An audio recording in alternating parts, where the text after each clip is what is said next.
Well, it's 5:30, the sooner we start and all that. So I'll call this meeting to order of the Budget Committee. Right. I did it.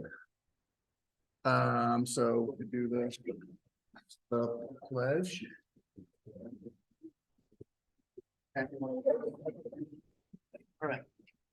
Pledge allegiance to the flag United States of America, and to the republic for which it stands, one nation, under God, indivisible, with liberty and justice for all. Excellent. All right, Mark. Hey, Rich, how are you? Hey, Rich. Hey, Mark. Yep. We don't have anybody participating by Zoom. Gotta get Rich in here. Got a 10. You gotta get Rich in. No, nobody participated. Okay. So we have to do He'll have to. hand votes. So we'll start out with approval of the minutes of December 13th meeting. This down. Motion from anybody? So Second. All right, any discussion, any corrections, anything incorrect? I feel like we're gonna get a little bit of feedback. Of the minutes. Going once, going twice, hearing none. All in favor? Aye. Aye. Aye. Any opposed or abstentions? all right. Approve the sixth also, which was just. Oh, we didn't do the sixth? Oh, There's two of that was just the informational. Okay, somebody want to make a motion on the, Sure. So moved. we got Steve, we got I'll second. Ken's a second. Any discussion? Hearing none, all in favor? Aye. Any opposed or abstain? Abstain. One abstention. Moving on to the star of the show of today, the school.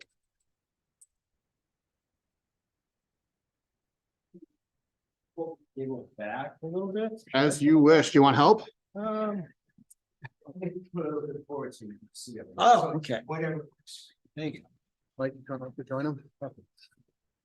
If you want. No, I know, Mike. All right. Yeah, Mike's gonna, he's there for backup when and if I need him. All right. So we're gonna start with the budget presentation. And Neil, can you pull that up? You know what, I'm gonna grab. 2024. Gosh, I heard it. Isn't that funky, huh? 24.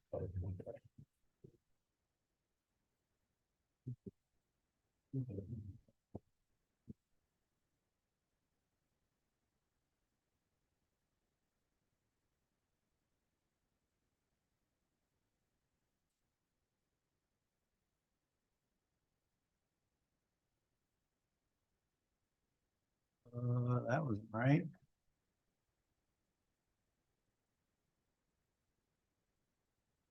Okay.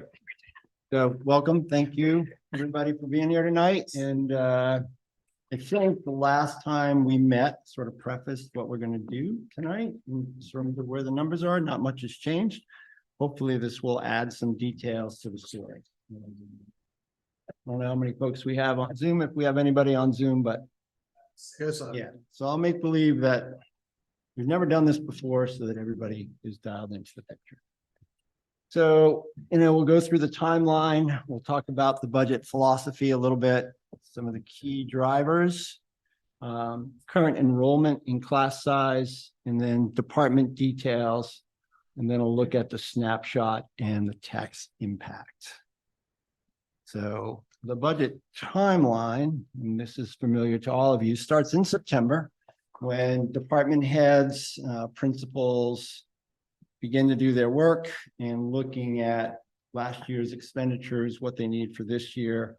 And I think that, it's important to say that after last year's budget, like literally at school district meeting, the thought in my head personally, and again, this is Rob Nato, school board member, not school board, was next year's budget is going to have to be relatively flat. That was my sense. This is going to be relatively easy. And as the spring went forward and as we went into the fall, that was kind of the thought of the board, was that we were going to strive to make that happen. So in October, we had our work sessions, and then we did our initial presentation in November. In December, the tax rate was set, and we were able to move forward and finalize our numbers. Last night, we put together our warrants, and we'll also go over those. It's really only one that's primary interest. There's two, actually, the CIP and one for a vehicle. The rest are really not particularly germane to finances. So budget philosophy, of course, primary stakeholders, students, staff, community, sort of that collective three-legged stool. Since Mike has been here, I'll say Mike instead of Superintendent Flynn, if that's okay with everybody. Structure, organization, and accountability, changing our systems so that we have those things in place. And then reducing that surplus, which has been probably more difficult than any of us thought, just because revenue is an unknown and costs are sometimes unknown. But I think we're moving in the right direction. And our strategic plan and goals tend to support all of those things. I think before. Yeah, so I just want to go back and just talk about budgeting philosophy a little bit, because it's come up here. And people talk about zero-based budgeting, line item budgeting, traditional budgeting. And really what we have is sort of an amalgam of those things, right? It's really traditional budgeting. And then 3 or 4 years ago, we brought to the budget committee into the town a line item view by department of what everybody's doing where, not down to the pencil, but down to the department. And when we start the process, really the ask is go back and look at what you did. Do you need to do it again? Are there other ways to do it? So that's sort of the zero-based approach without being make believe you know nothing and start over. That's really not very practical. So we're really sort of doing a combination of those things. And that'll come out when we talk about the numbers and how we got to this idea that we could approach, so our increase on just operating lines, take away salaries, take away healthcare, take away special ed, is 0.7, right? So less than 1%. So how did we do that? And I'll come back to that in a minute. Budgeting goals, strive for level funding on operational expenses, continue to move away from a large fund balance, establish some long-term planning. We talked about some of what we're trying to do there. Maintain tax rate stability. Certainly that would be one that's up for discussion as to what that means, right? We're looking at another almost 7% increase.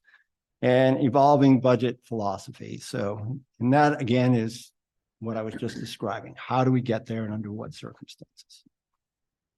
So again, to our key budget drivers, salaries and benefits, transportation, we have a new contract in place for 5 years, and special education. So you'll see all of that. Projected enrollment for budgeting. These are our numbers. Harold Martin up 3, Maple Street, no change, and Middle High School up 10. So total enrollment of 963. Class size anticipated. These are the numbers that we currently have and project. And unlike an Instagram reel, when you have to wait till the very end to know what you're going to find out, we thought it'd be a good idea to start with where we're at. So our proposed budget is going to be for $26,600,686, difference of $1,707,762, total percentage change of 6.86%, with a tax rate impact of $1.70. So that's the story that we hope to tell in the next few minutes. So salaries and benefits. So on the salary side, we're seeing an increase of $395,408, and that's all in HEA, HES, Teamsters, admin. The benefits side is again where we are really taking it on the chin, $720,401. We have done some work to seek if there are other vendors who might take it on, and got the response that that's not going to happen. As we talked about last time, we're spending 100, or we're giving them 100 and we're spending 140. So and the bad analogy would be where the teenage boy with an accident and a speeding ticket looking for cheap car insurance. It's not going to happen. So that is where we're at. So percentage change of 5.94%. Transportation budget changes. This is not special ed. So again, we just re-upped with First Student for a 5-year contract, and that increase is $116,862. It's a 5-year contract. They cover our regular bus trips, and if you recall from last year, we did reduce from 8 bus routes to 7, and at that time, that savings on last year's budget was about $85,000. That continues or seems to be working well. So we'll stay at those numbers.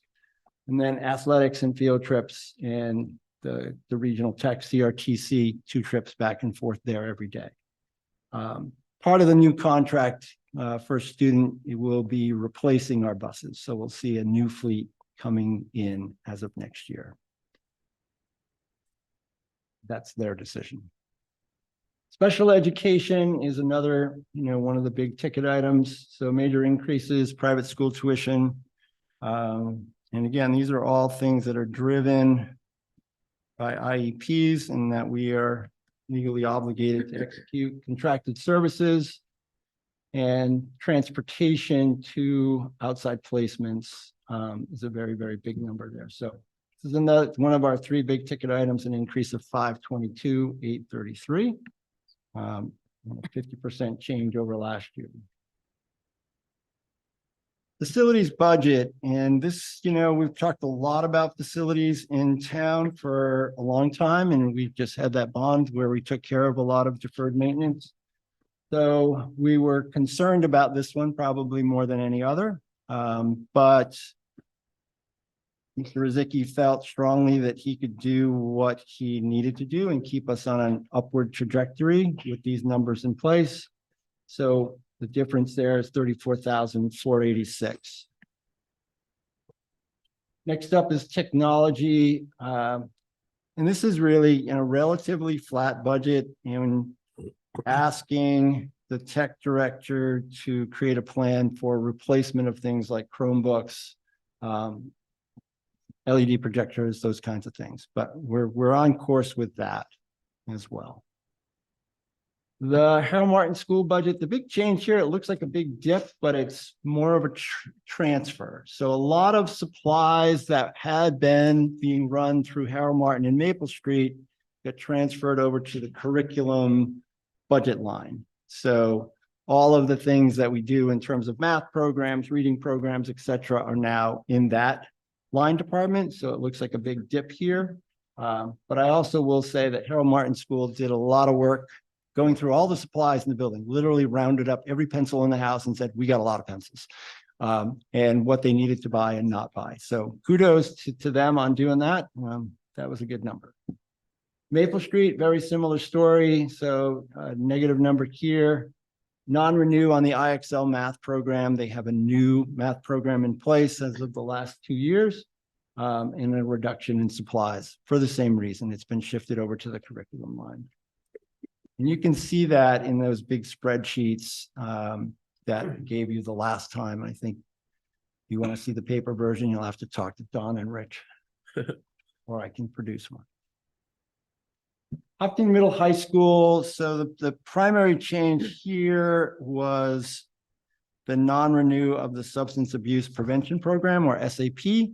And the reason for that was simply that in the middle school, we now have a full-time guidance counselor over the last couple of years, and the middle school model has changed. So when I started in Hopkinton, there was a period of time in the day when teachers could meet just with their kids that was non-academic.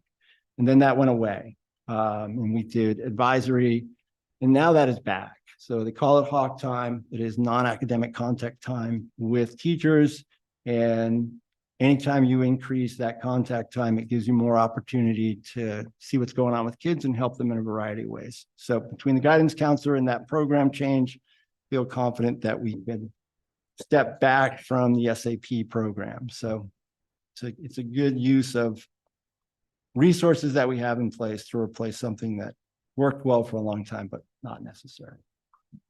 Next up, athletics, pretty slight increase here, mostly travel and fees. That's a moving target depending upon how well our kids do in a season and buses for championships and tournament play. SAU budget, primary change was fees for financial system upgrades and then professional development for the assistant business administrator. So I'll pause there. Just to be clear, so we have hired an assistant business administrator for 1 year. And that is a transition plan for Michelle, who will be leaving us at the end of next year. And we felt as a board that this made a lot of good sense. There was some feedback from folks about hire an experienced person, and that should be good enough. This is a $25 million shift with a lot of moving parts. So even if you are familiar with software, processes, et cetera, it makes a lot of sense to have a transition so someone can learn under the tutelage of Michelle and gradually take more controls. So that's the primary change in the SAU budget. And you'll see that in another slide later. Staffing budget changes. So here, again, we've got the 1 year assistant business administrator, and that position is primarily being funded through the position that we didn't refill at Harold Martin School this year. So that's this 1 year, we're going to use those funds to fund this position. And then next year, that position will come off the books, assuming all things being equal at Harold Martin School and numbers stay the way they are. Reduction of a teacher at Maple Street School, and that's aligned with class size policy. So as you recall from last year, we talked about that at this point. We did our due diligence and had a long conversation about class sizes and adopted a policy for that. So with that in mind, superintendent feels strongly that we can reduce one teacher at Maple Street based on what we have for class sizes. And then the last one, and this slide is slightly cut off, is grants. So this is things that are no longer funded or got reductions. So reduction in free and reduced lunch is costing us some money. Title I and IDA money has been reduced. And then, of course, as we all knew through ESSER, there were parts of positions that we've been funding with ESSER funds. And now we're bringing that into our budget. And that's been a gradual process over the last couple of years. So part of a teacher at Maple Street School, part of a PE position at Maple Street School, and a couple of other partial positions at Harold Martin Schools. Those are all now fully into the budget as full-time staff. Okay, so, and this is my, just being clear about why that's important. So, and okay, this is Rob Nato, school board member, not school board. And also so for years, we had a lot of people who were 7/10, 8/10, those kinds of things, 9/10. And it becomes really difficult to retain staff under that structure, right? So people need full-time jobs or want full-time jobs. So when you're able to better serve the needs of your students and have full-time positions, we keep good people. So this is a transition that was allowed us to occur because of ESSER. And now that we see the benefits of that for lots of reasons, not only providing classes for students, but how the days get structured at those two schools, right? You need coverage for lots of things. So that all works out quite well. But this is going to be incorporated into our budget this year. Does that make sense? Okay. So this is the FTE count. So 23-24 current, we're at 196.45. Next year, 197. So an increase of 0.55. And that is, again, predominantly that assistant business administrator's position. Not much change.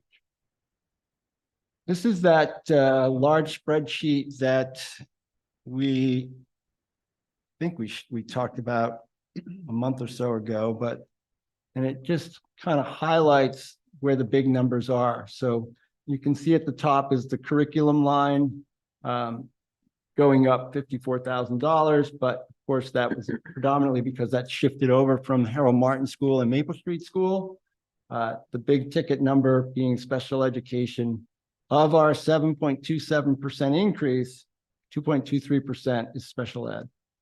And then you can see that relative target goal of being relatively flat across those operational lines. So technology, facilities, Harold Martin, Maple Street, middle high school and athletics, negative to, just barely peeking over the 1-2% line. Salaries, total increase 3.3%.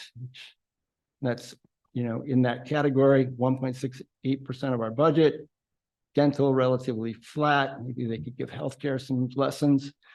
Retirement system gone up a little bit in terms of our contributions, and that's mostly because it's a percentage of people's salaries. So as salaries go up, our contributions to retirement goes up as well. That will get reset every couple of years, but we're on the same numbers that we have been in the past. Healthcare, again, there's that 625 number, 18% staring us in the face.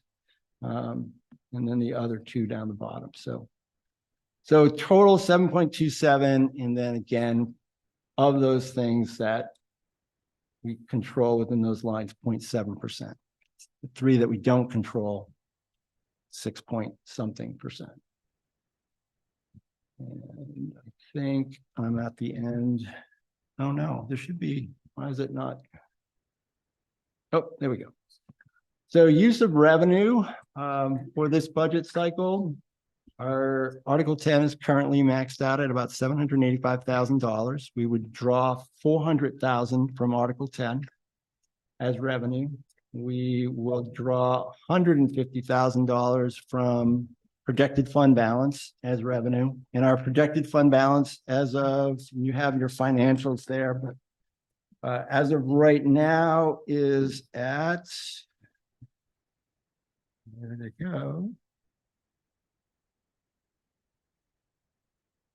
$649,305 is where we stand today.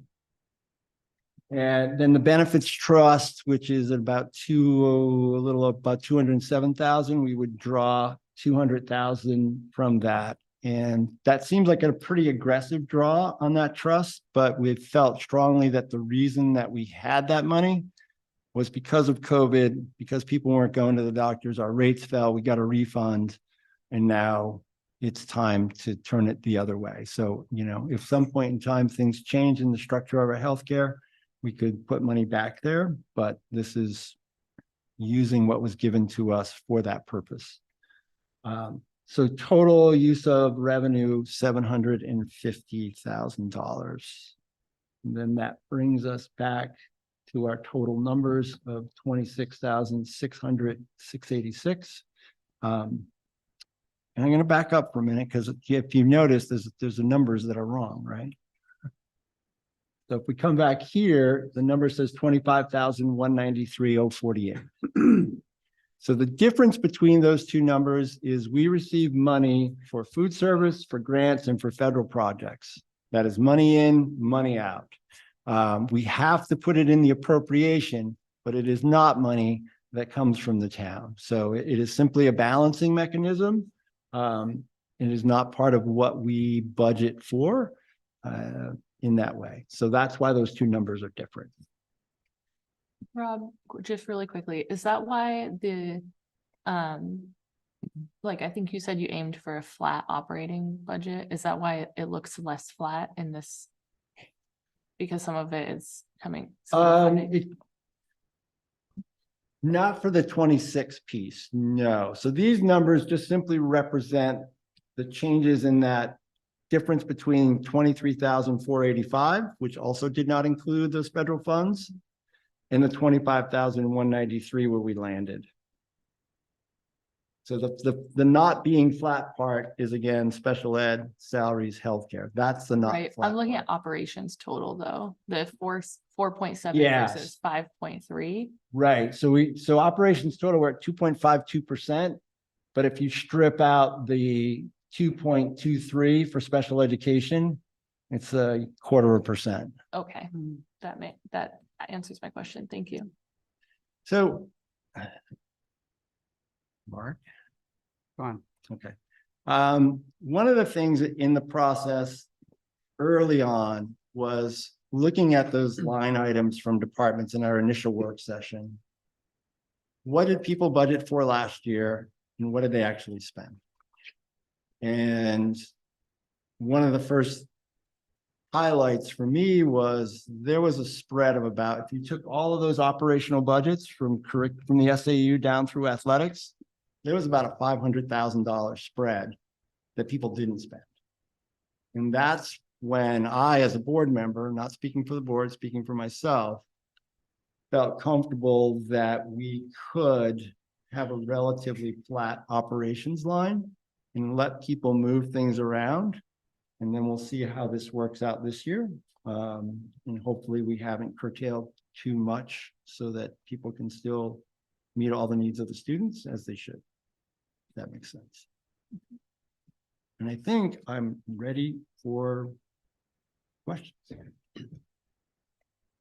Can you elaborate a little bit on the grant positions of, I think it was this 199,000. Elaborate a little more on what you sort of wrapped your arms around there. Sure. So this one, and again, I think if we want to break it down into pieces, we'll need Michelle for that, and I can, No, can have just her do general. that. Yeah, so generally speaking, we've got money that comes in from Title I. And Title I money is directly linked to free and reduced lunch money. So that number drops. IDA, another formula that changed, that money dropped. And then the ESSER funds. So, I think last year was $40,000 for a piece of the fourth grade teacher. All of those bits and pieces, bring them all together, we're at 199. The majority of that money, though, is Title I and IDFA money. It's not the. I'd have to say it's about a split, Don, Okay. between the ESSER positions and the grants and that, but I don't have that breakout for you, but I'd be happy to get. No, that it's for fine. you. It's fine. Can I just ask a quick follow-up just to make sure I understand it? So this 199, 210, it's not an increase in the budget. It is simply a decrease of grant revenue that is then essentially being shifted to the taxpayers. Correct. Cover going forward. Thanks. Correct. Okay. And are fully assuming the cost of those, what were funded by ESSER. So, which would also be grant. Yep. Yeah, thanks. Yes.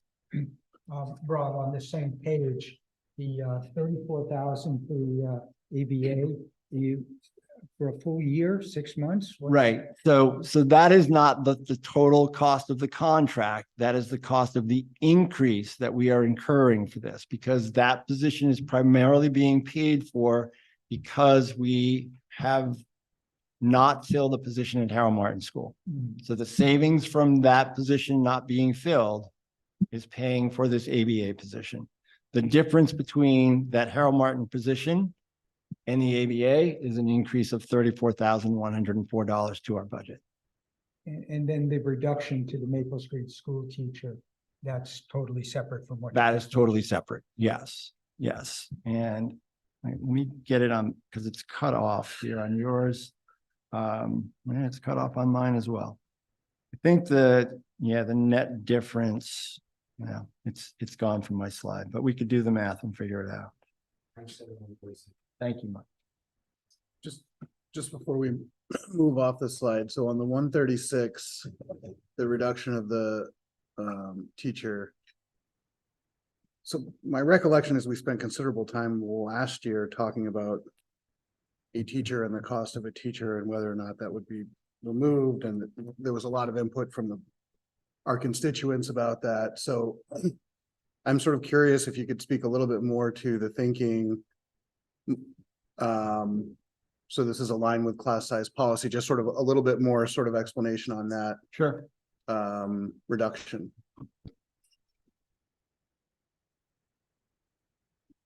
So when you look at the class size policy, I kind of went old school here and printed for myself. So the three major areas, kindergarten, not more than 18 students, grades 1 through 3, not more than 21 students, and grades 4 and 5, not more than 23 students.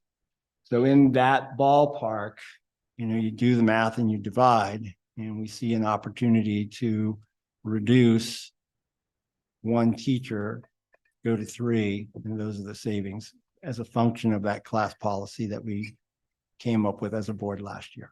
And that's based on the projections back on the second slide, the increase of 13 total students. Well, these are the anticipated class sizes by class. Yeah, and the previous one is by school. So Right. then this is broken down by class. And I was just curious, what is the increase this year from last year? Like the total, change in students from 2 years ago to this school year. So the projection is 10 more in the middle high school and 3 more in Harold Martin for Right. next year. What were the numbers this year compared to the year before? I don't know. Okay. Off the top of my head, I don't know that. But I yeah. don't know if maybe Mike had that easy.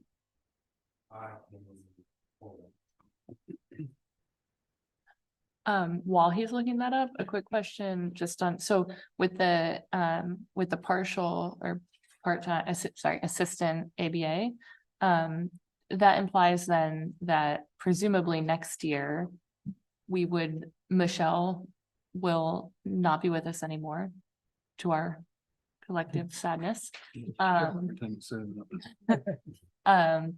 But hopefully we'll have someone great who is new, right? So I presume that is a one-to-one replacement, and then the teacher that we didn't hire will still not be hired. So would we see a reduction then, So net reduction, as we say in the world of economics, all things being equal, right? with class sizes the way they are right now, Right. that would be true. That position would come off, that salary would come off. Okay, So that's the 34. No, it's a bigger number than 34. Again, the difference is the cost of that teacher. That took away most of that assistant BA's contract price. Mhm. The 34,000 that you saw up there Mhm. is. So I Is think the it's slide difference 20. between those two things. So the savings from the teacher Yes, plus 34,000, that's what's costing us for this one-time position. okay. So if that is a savings, is that money we're just not spending it? Or is that money that would be added to a fund, let's say, for a future teacher? Or So that is something that would most likely, we're gonna see represented in fund balance at the end of the year, Okay. at the end of this fiscal year. Mhm. Right, which again is about 650. Yes. Kind of a two-part question. So, last year we spent a lot of time talking about what we were calling level staffing, making sure in all 3 schools, that there was an appropriate amount of staff to take care of the classes that we're promising, especially the older kids in high school, which has been an issue. But at the same time, now we're seeing there's a fairly substantial bubble moving through the middle high school. So looking ahead, I mean, this year virtually there was no increase in staffing. It was what, half? Correct. But looking ahead, obviously there's something's gonna have to give at the high school level. Yeah, so my understanding of the program of studies at the middle high school and mostly at the high school, because it's a set course in middle school. Students still have access to a variety of courses, whether or not with that bubble coming through, the courses that are available will be able to meet all of those needs. I mean, even for the years that I was there are always more students than we would have liked in study halls. It's just the reality of the school that we are and the size that we are. Yeah. And that's where students took other opportunities to fill those. So that's gonna be a little bit of a bailiwick to deal with once they get there. Well, some of that current 8th grade bubble, I assume that's so when you're looking at the 100 kids. Well, some of those we'll lose some of those to private schools. Don't you lose those sort of freshman, sophomore year? So, typically, and again, I'm just thinking anecdotally off the top of my head, we probably lose 5 to 7 in that 8th grade to 9th grade transition when people go to Derryfield or Bishop Brady or wherever they choose to go. That might take that to 93, and you're currently, your bubble in the 11th grade is 78, so you're getting closer. And again, regular class, most classes most science is capped at 24 for reasons of stations, or it was, I'm not sure if that's still true, but generally speaking, classes run to 26 is a norm. Or at least you could expect class size of that. Yes. Total left turn now, totally different question. The number one question that I get asked by residents of a certain age that actually attended our school system is transportation and busing. Obviously, there was at some point, a decision made that was more cost effective to get rid of our transportation and subcontract that out. Is that a decision we're now about to sign another 5-year contract? Or is that something that has been looked at and said, there's no way we can operate our own transportation system for $900,000? Or, that's the number one question that I get asked by residents of a certain age. Yeah, that's a I good just question. I think it's a very fair question. We did not have that discussion as a board. Can tell you that the nuances of running 7 buses for first student and filling in for when people aren't there or when a bus becomes unavailable, having a large provider do that for us is a lot more secure and probably a lot more cost effective. If we were to have our own fleet, we'd have to have our own mechanic, we'd have to have our own storage space. You get some economies of scale with first student that we simply would not have. Sure. Their argument is that we already have that surplus on the town side, but that's a different issue. So in a contract like that, I assume a lot of it is an increase in their operating cost, but that is a fairly large increase. So how do they come when they come to you and present that? How do they sell that to you?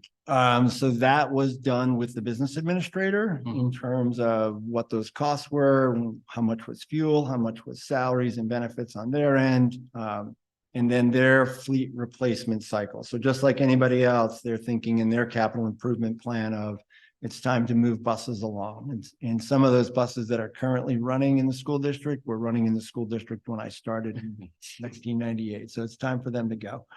I don't know if that answered the question. That's really a negotiated item with the business administrator and with the superintendent, and we let them do the details. Okay. Now let me go back to that slide if I can find it. Whoops, wrong direction. Page 11. Yeah, so a difference of 116,000, given the current environment for vehicles, wages, salaries, and projected fuel costs, I don't think is outside of outrageous. And we would also say as a board that first student has been more than generous to us over the last couple of years in terms of charging us fuel rates when fuel rates spiked and holding to what the agreed price was. So we have a very good relationship there. Okay. So that's something you feel good about as Yes. far as presenting. Thanks, sir. Without violating any privacy issues, could you just go into a little bit more detail on why the special ed budget has gone up $500,000? Sure. Are we seeing more students with needs, or are we seeing students with more profound needs? So our numbers of students on IEPs has been relatively constant, if not declining a little bit. So these are students that we cannot service in our school district for whatever reason dictated by their IEP. And again, that's not something that we can control. So folks move in, move out, or a student is identified with needs that we have to service. Some of the places could be as far as the seacoast, and, you know, the daily transportation costs to and from are quite significant. So are these new students that have moved into our district? That I do not know. I will tell you that there is a bill in the legislature right now that's suggesting that perhaps the state should take over these types of special ed costs from towns and cities so that we don't see these kinds of things, and that burden could be spread across the state of New Hampshire instead of isolated to small communities. That, well, any community that, you know, is trying to build a budget, this becomes harder to do. And my second and last question is in regards to the grant positions, how many new positions does it, or how many positions does that involve? Like 1, 2, 3 positions? I'm gonna say, don't hold me to this, but I Yep. can get you that. Cool, I promise. Partials. So in other words, people that were maybe 8/10 going to full-time, probably 4 of those, and half of a classroom teacher. That's my recollection. So 4.5 positions. Wow. So No. No. 4.5 people. 4.5 If people. you add them all up, it's probably 1.25 FTEs. Okay, 1.24. So as a result of COVID and the money that we got from COVID, we added 1.25 positions. Is that fair to say? I don't know if it's fair to say or not. I guess you could say that we had an opportunity to expand people's roles to what they should be. We are reducing one of those positions at Maple Street School, which is sort of like bringing us back into line where we were pre-COVID. But, you know, again, the concept of hiring people 7/10, 8/10, 9/10. I mean, I left a job because of that kind of thing. It's difficult. And I really important to appreciate how hard it is for a principal in an elementary school to create, so teachers get so much amount of prep time, right? So somebody's got to cover.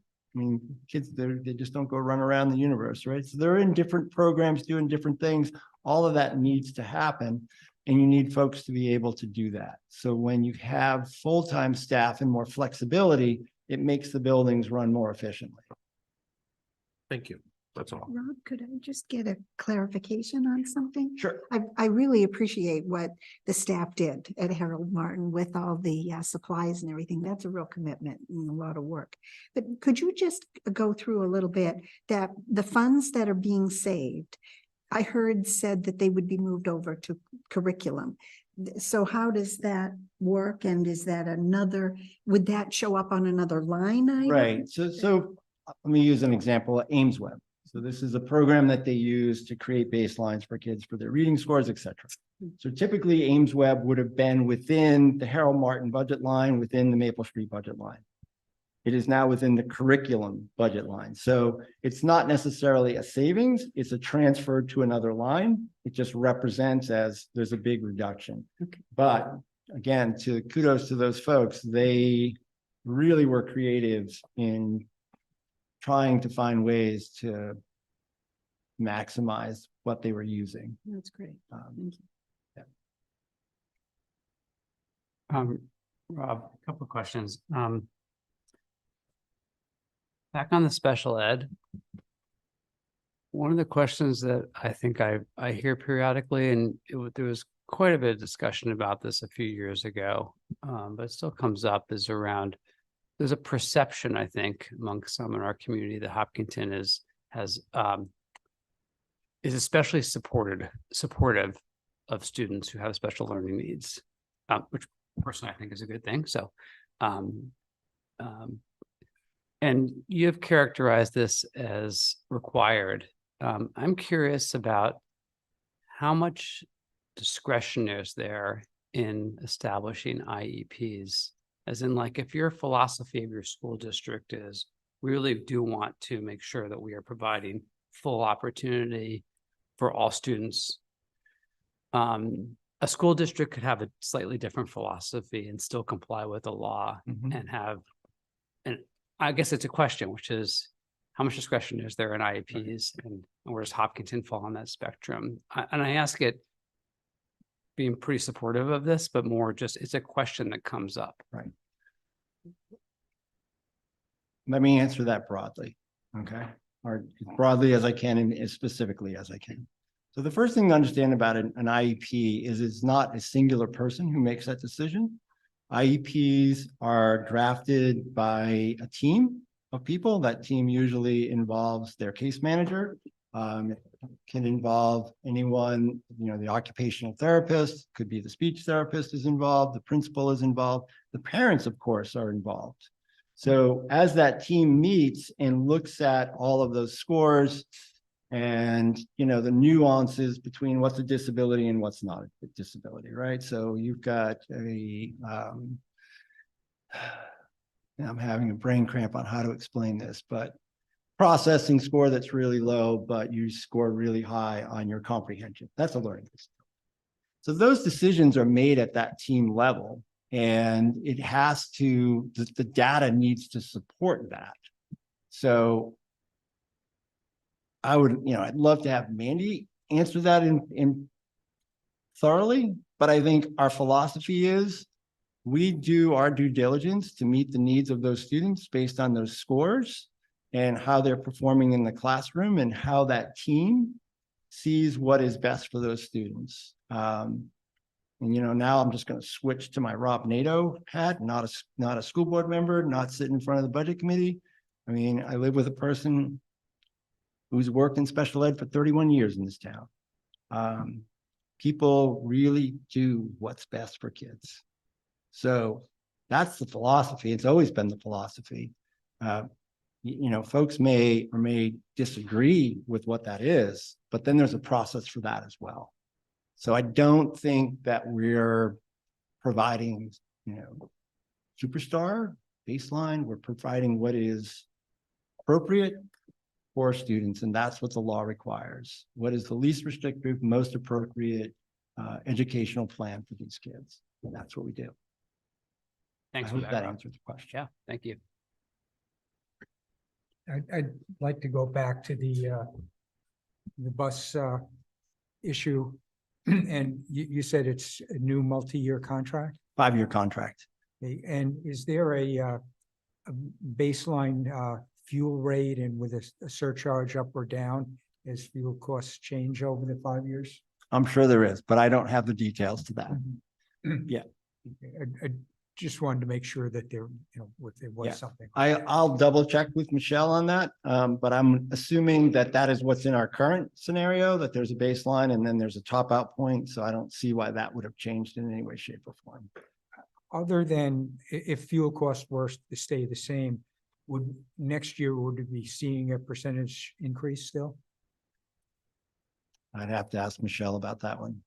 I see Mike shaking his head. Yeah, it's 5. I think it's 555. Okay, Michelle, you're going to perfect answer already. thank you.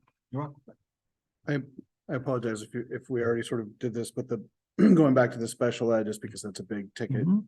it's almost a third of the increase. The private school tuition is almost 146,000, and then it's 295,000 in transportation. So the private school tuition would be for a student whose needs cannot be met through the current school system. And so then they need to go to a private institution that would then, maybe it's Easter Seals, maybe it's somebody else who is set up to cater to that disability and get that student the help that they need to. Correct. Student or students. Or students. Right. Yeah, I'm not trying to. And then the transportation is to get them to and from that. And all that is tax dollars from the town. Correct. But required by law and it should be, but just to make sure I understand the funding there. Yes. And I didn't know if Mike maybe had the answers on the increase in class size. See? Squeaky wheel. John, was there a specific? I'm just curious about the overall change in enrollment. So we got projected plus 13 from this year to next. So I'm thinking from 2 school years ago to this school year, what the net increase or decrease or change So was. our current enrollment this year is 962, Mhm. and next year's. And the year before, I didn't go down like that. I'm just thinking about the change. I was just wondering the change. For our current state. Last year, you remember, and I say average daily attendance, the ADM. The state is classified as 951. So 951 to 962. Current year, 951. Okay, Projected next year through this, it's 960. right. I'm with you there. I was asking about 2 years ago to this year. Yeah, okay. Sorry. Go ahead. I think it was in the 950. So about even. It ends up being right around. So net neutral. Okay, thank you. So we talked a little bit about the overall bus contract. I'm curious on the transportation line item for special education. Because it's quite high even relative to the private school tuition. Is that a situation where there really are not many choices? There's like one provider and you kind of have to choose Yeah, them? these are those small contracted parties that you see, Right. the small vehicles. Have we do we have confidence that there's not, did we do the same exercise we did with the healthcare where we tried to shop it? Okay. That is something that Michelle pays close attention to, looking for the best deal. And Okay. unfortunately, like a lot of those positions, there's not a lot of deals in town. Right. They've cornered the market. Yes. So Rob, could I ask a question? It's not really in there, but on the House Bill 1583, would that, the cost per pupil, would that affect any of this budget? The one that was in hearing today, Yes. if lightning strikes, that could pass through the House. I'm not sure what that bill says when the start year would be, whether it would be this coming or whether it would be the following. But that would be an amazing thing for us, as long as the mechanism to pay for it is not swept. Otherwise, all things being equal, it may not help us at all, but hopefully that would not be the case. And that's, yeah, so if folks could, if you want to continue to track that bill, that's a very important one. It's right in line with our Conval case that we were a part of, at a higher number. I mean, in the Conval case, we essentially were saying 10,000 was the number. Judge Ruoff came in at about 7,500. So legislatively, this would solve the problem. And it seems to me, again, personally speaking, not, I guess, as a board person, but not as the board, what has been a political question now would be a rational question based on all the evidence that's before everyone. So. Thank you. I appreciate That, Yes. the bill says fiscal year 2025. So that. Would be the next. Thank you.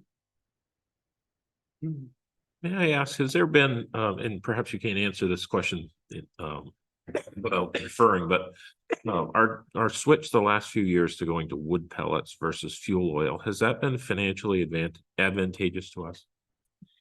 That's a Jim Rizicki question, I think, at this point, in terms of when the pellet is used and when we're using the boiler. I think all in all, it's probably been beneficial, but I think, yeah, when we do the public hearing, he would be here and be able to answer that. Thank you. Specifically. I have a couple questions. Oh, go ahead, Steve. I just wanted to revisit slide 9, the salaries and benefits. So I think with some of the public or the taxpayers, there may be some confusion about that. Not you, but please, Which slide are we talking about? on mine, it's number 9. It says salaries and benefits. It's actually, It's 10, Steve. Um, Doing the wrong way. I'm going the wrong way. This one? Yes. Okay. Thank you. So these are amounts that are already baked into our current budget and contracts. These aren't new amounts. It's stuff that we are already legally contracted That's correct. to do. Correct. On the benefit side, and this is obviously a multi-year discussion, a large part of that number is the healthcare costs. Correct. So you guys went to basically to try to shop healthcare plans, and they basically said, that's a joke, come back when all your teachers are 25.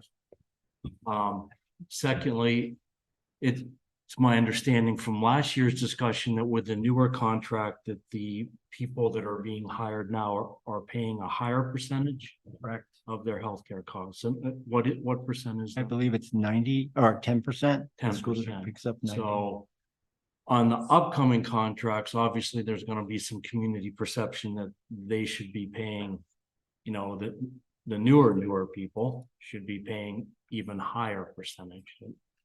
So, you know, that's something that I think we need to look at and find out. And some of this would have been done the last time we negotiated the contract, what other towns around us that we're trying to stay competitive, what they are doing.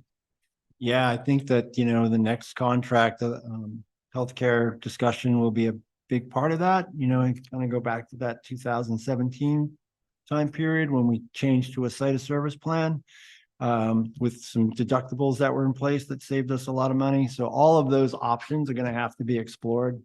I would also say that, and we'll get to it when we get to the Warren articles, but in our recently agreed to HES contract, one of the clauses we put in was the ability to reopen discussions on healthcare plan during the contract.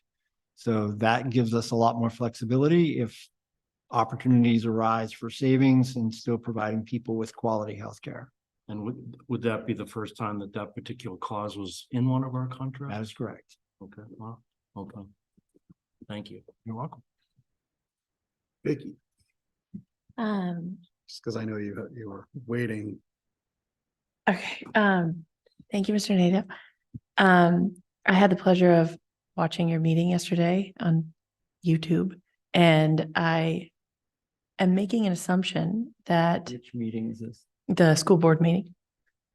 I was wondering, I assume that the potential early retirements that were discussed yesterday are not reflected in these numbers, and that salary and benefits estimates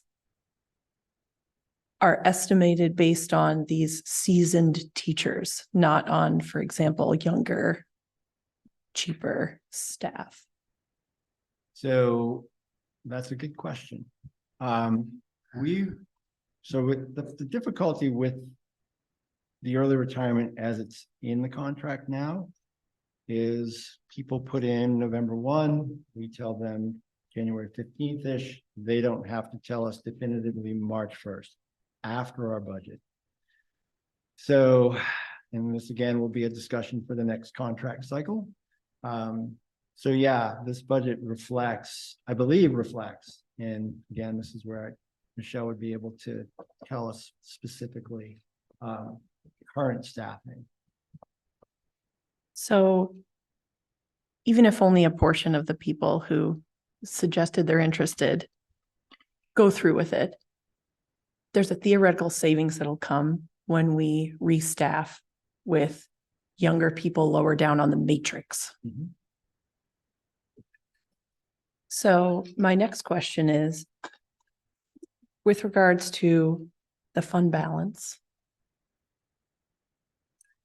Michelle said it's projected or currently sits at 649. And you're suggesting, and I know we haven't gotten to warrant articles yet, but you're suggesting 150,000 be moved from fund balance to apply to this operating budget, which leaves $399,000. Actually, it leaves 500,000. Oh, 499,000. Okay, so 499,000. And then all things being equal, would the board favor replenishing Article 10 at the end of the year if you do end up with that substantial fund balance versus, for example, investing in some CIP wish list item or bringing back a teacher that was not rehired? So that is definitely, that's a great question. And that is, we started to have that conversation, not this board meeting, but the board meeting before.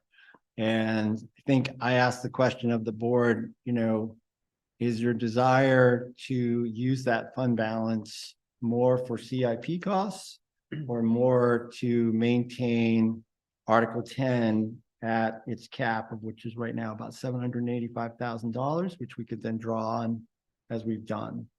I think, and this is just, again, this is not the board because we haven't had these conversations, but, and I brought this up a little bit at board meetings, but if we can get some stability in what our fund balance is, and if we think about when Catherine came to speak with us a couple of weeks ago, a month ago, she said that good fiscal practice would be a target fund balance of approximately 2% of your overall budget, which for us is between $500,000 and $600,000.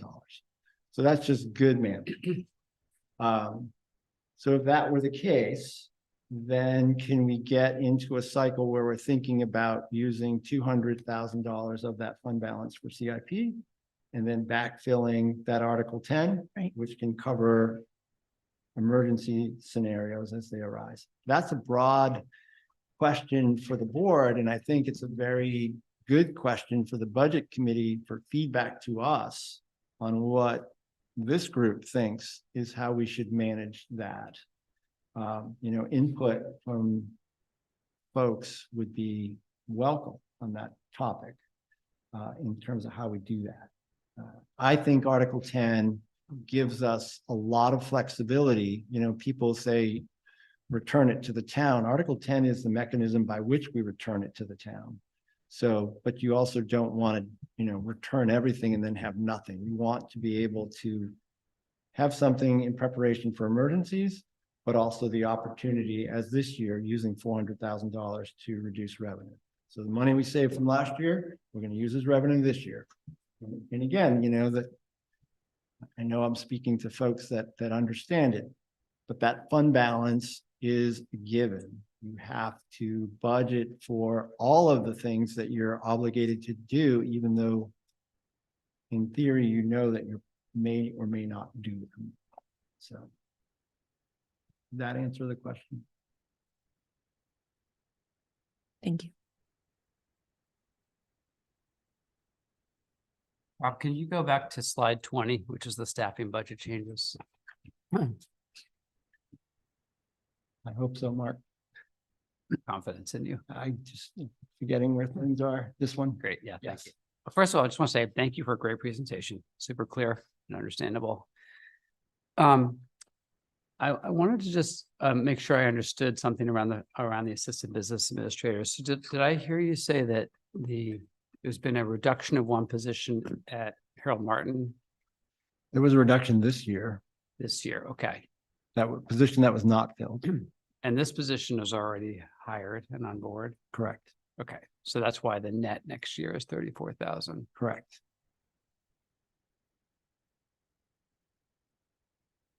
I think I'm curious about would it be more clear if this slide had the full cost of the assistant business administrator and then showed an additional bullet, which is the reduction of a Harold Martin teacher and the negative associated with that? To me, that would be more easily understandable than just showing the net, which feels like something's missing from the story. You explained it, but it's nice to have it on. Yeah, I agree. That would make sense.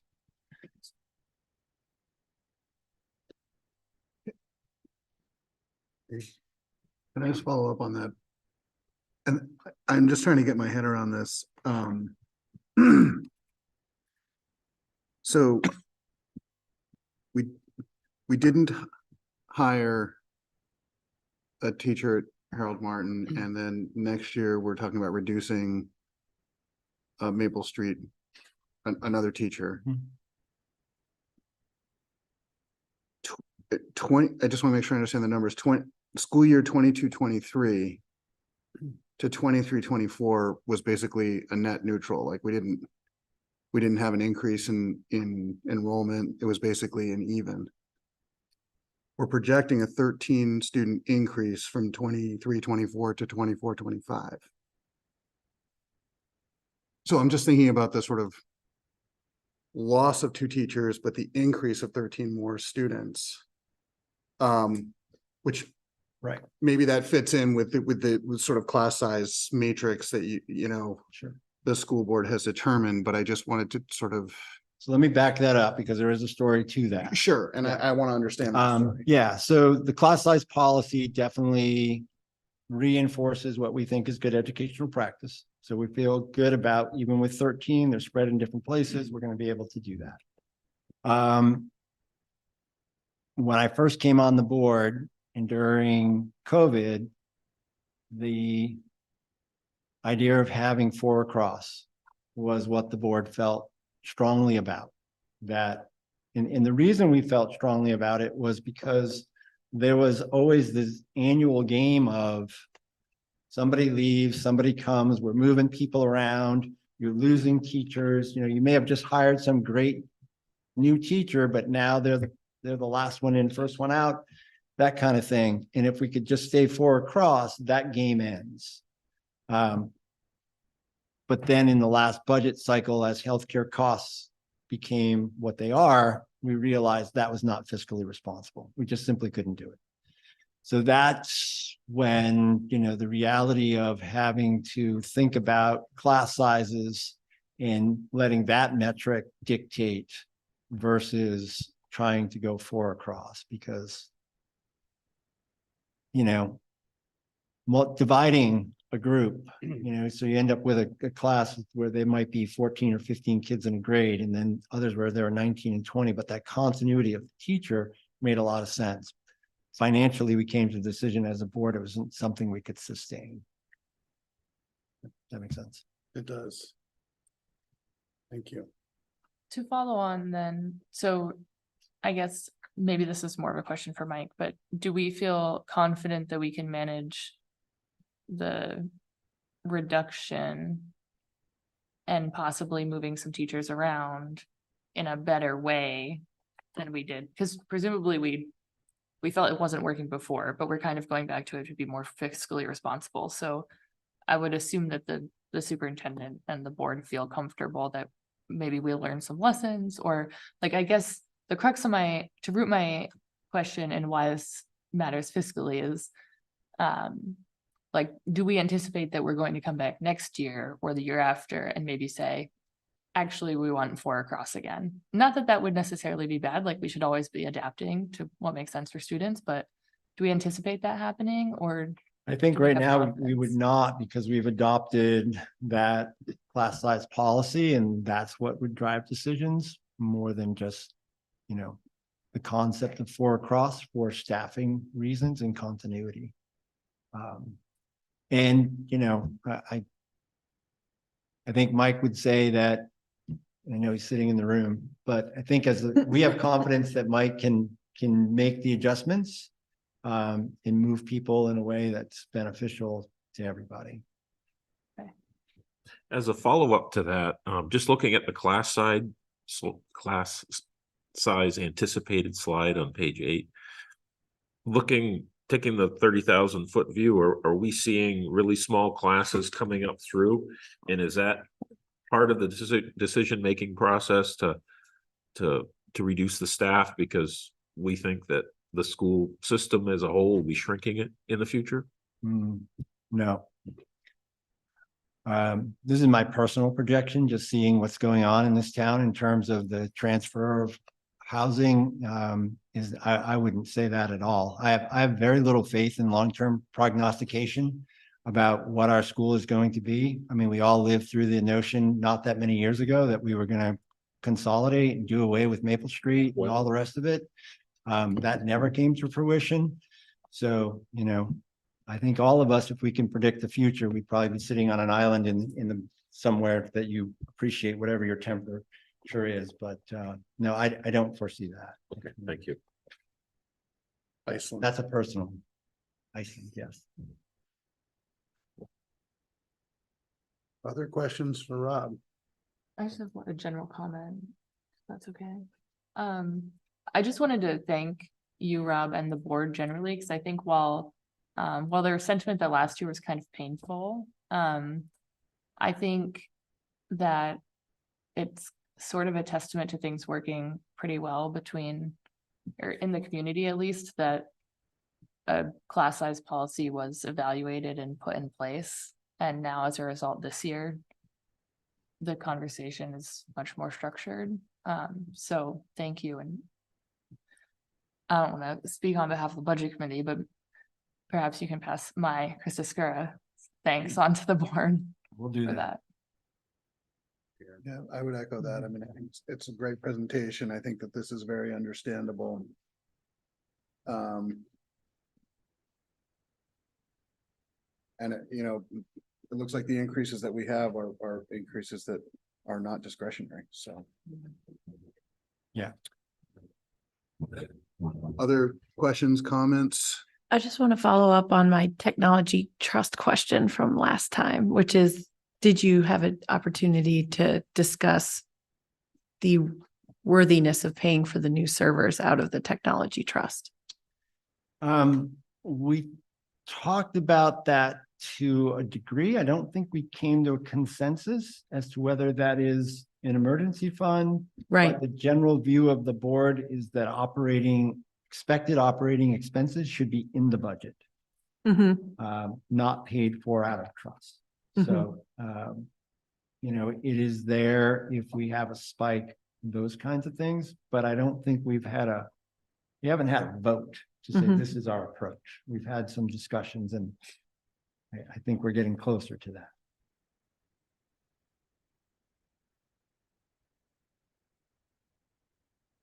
Anyone else? All right. Okay. Thank you, Rob. Thank you, Mike. Thank you, Norm.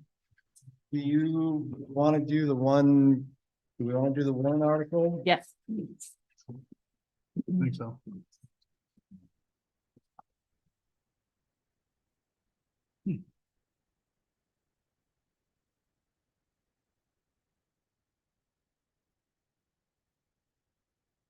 So it's really, the warrant article view is going to be really quick because the discussion is really around the Hess contract, which is the one primary warrant article that we have. So we've got Article 1, which we all know. Article 2, we just spoke about. Article 3 will be the Hess contract. There are estimated increases over a 3-year contract. And again, this is offset to HEA for lots of reasons. Article 4 allows us the opportunity to bring it back if that contract should fail. Article 5 is CIP. And then Article 6 is raise and appropriate $20,000 for vehicle trust. So we've got one van that's getting close to the end of its life and putting money there. So without doing a full, actually, I'm going to start with the CIP Article 5. So we have a CIP plan and the projections for what it would take to fund that over the long term is about $425,000 a year average. We don't feel that given what we have in front of us that we can do all of that. So we're sort of incrementally moving it up. Our discussion at this point is $350,000 is what we would ask to raise and appropriate. The real question is how we fund it. So the discussion we had last night is that at this point, we could say we would ask the town to raise and appropriate the whole number. The reality, the more likely than not scenario is that we would use $200,000 of that projected fund balance to support this and ask the town to raise and appropriate $150,000 for this article. We'd like we'd like feedback from the budget committee on that. We'd like to wait a little bit longer until we have a clearer sense as to what that projected fund balance is like. I think if you remember 2 years ago, we amended this article on the floor because we had real-time numbers. And I think we actually funded the whole thing, which is really easy to get approval when everything is funded. But it's going to be come back to that question, Vicky, that you had is, how much do we use of fund balance for CIP? How much do we hold to backfill Article 10 and how we do that? So I asked the permission of the board last night, again, to be able to use those words. More likely than not, based on $650,000, $150,000 being used to support the operating budget, $200,000 to be used to support the CIP, which would leave us in the ballpark of $300,000 in fund balance after that, which connect the dots, hopefully that would be store Article 10, maybe not to capacity, but we'll also know. Two questions, Rob. Do you recall what the warrant was for the CIP last year and total, what the total amount was and how much of it was coming from taxes? I think last year, no, I apologize for that. I shouldn't have that number. I think that most of it was funded from. Norm is dying to say something. Okay. Thank you. And I'm curious, just you said, the need is 425 a year. And I understand the board deciding this is what you feel like you could ask for. I always I'm curious about if you've got a robust CIP and the need is 425, why not ask the taxpayers for 425 and let the voters make the decision? But whether they're, it's like with roads too. It's a really hard thing, but I'm just curious if the board talked, to what extent the board talked about that you're making a decision to essentially underfund it for perfectly good reasons, but why not let the voters make that decision? I can certainly bring that back for discussion. So we have a CIP committee and they discussed what would be. The idea here was to sort of step it up to that rather than just jump to it. So let's progress. If we get to the point where we are funding the same amount every year, there's no change in the delta, so there's not really a hit on the tax rate. That would be the ultimate goal. But we need to sort of take steps to that. So that's our logic. Switch to my hat as a board member, not as speaking for the board. I don't know that the school district meeting is the place to, because that debate could get really wide, right? In terms of what's in the CIP, what's the fund, I don't know. It's an interesting question. You have to bring it back to the board. And it's a curiosity more than a recommendation from my standpoint. Why is the 20,000 for the van not part of the CIP? Like, why is that a separate? Because we have a vehicle trust. Oh, so it's just, Yeah. That's a so separate- CIP is just like buildings and the boilers and Right. things like that, the roof and, okay. And would that 20,000 have been the same number last year? We bought a small bus last year, which reduced the amount that was in that vehicle trust. But I think there was 60-some thousand last year, and then when we bought the new the little school bus that we use for field trips and athletics, they reduced that. What I was asking Rob, and I asked it wrong, was did you appropriate 20,000 from taxpayers last year? Zero? We didn't know what we were. So if I wanted to understand what the bottom line increase in taxpayers are of the operating budget and Article 5 and 6, what's that number? You don't know, because you don't know how much you're asking. Yeah, I want to make that real quick. So you get about 49 cents. 48 cents. So 13 cents per thousand, you've got 350 plus 20, so you're a little under 4. So 4 times 13, like 52, so you're about 48 cents.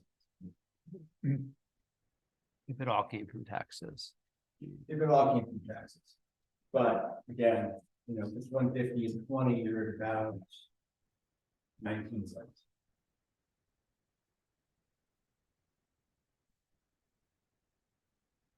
And the fact that I can do that in my head these days, right? So the 19 cents plus the 6.86%, the operating budget, where are you around It 7? would be $1.70 plus, let's call it another 20 cents, we'd be at $1.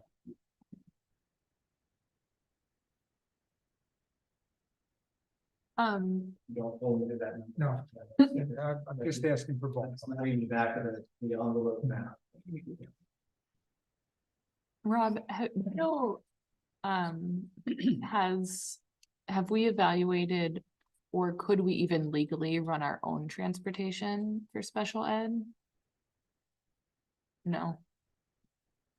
Mike says no. I don't think you've evaluated it, I don't know. It's an expensive equipment. It's not hard, it's funny when you talk about shopping around. Mhm. If there's new, say you just started. You came in last year, probably about, let's just say $10 under on this year.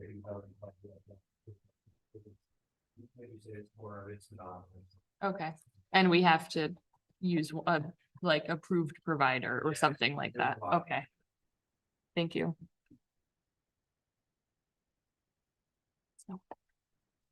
The electricity price, at least on our farm, has gone down quite a bit with the new rules. Does the school system expect any savings on electricity this next year? The rates coming down? I think we've all experienced that, right, recently, and I'd have to check with Michelle what she did for the fallback on that. She usually uses that 3 to 5 year average, but, yeah, we would assume that. We would expect to see some savings. Have those been figured in yet already or in this budget? That's why I'll have to ask to see what she used for that 3 to 5 year average when she did that, and if that's relative changes in the last few months. Thank you.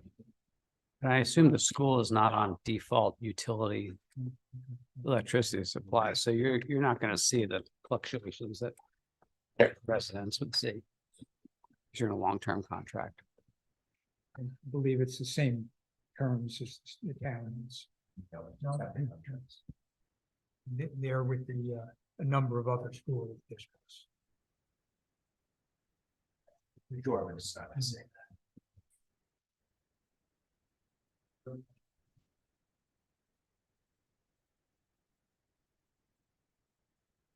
Any other questions on CIP or vehicle trust? Any thoughts on brothers about revenue for that? I'm asking about the draw from surplus, the ask, any other much? Anybody else have a thought on that? I liked Lauren's thought yesterday about sticker shock, which came to mind after Mark's question about why not ask for the full, why not ask for the full amount, which is that you might spark a, spiraling conversation if it has some arbitrarily high number. Not that it's arbitrary, I'm sure the CIP is very well calculated, but just based on year over year increment from ask to ask. Right, Lauren? Yeah, I mean, I like the idea, Rob, of, somehow splitting the cost between, especially if the fund balance projection continues on the track that it's on, that feels like a nice way to, as you said, step it up without the full blow. So I do think that if we add that continuity in what the fund balance will be year over year, we really can get into practice of this being part of how we do it. Yeah. We know it's gonna be somewhere between 6 and 7, 5 and 6. We need someone from CIP, keep some in Article 10. Use the funds. Can you walk the one that's yes. overview because I think it's important to understand the analog. Well, in terms of the warrant article on the HAP contract, I wanted to share with people fundamentals about what's in that contract and the practices points of it.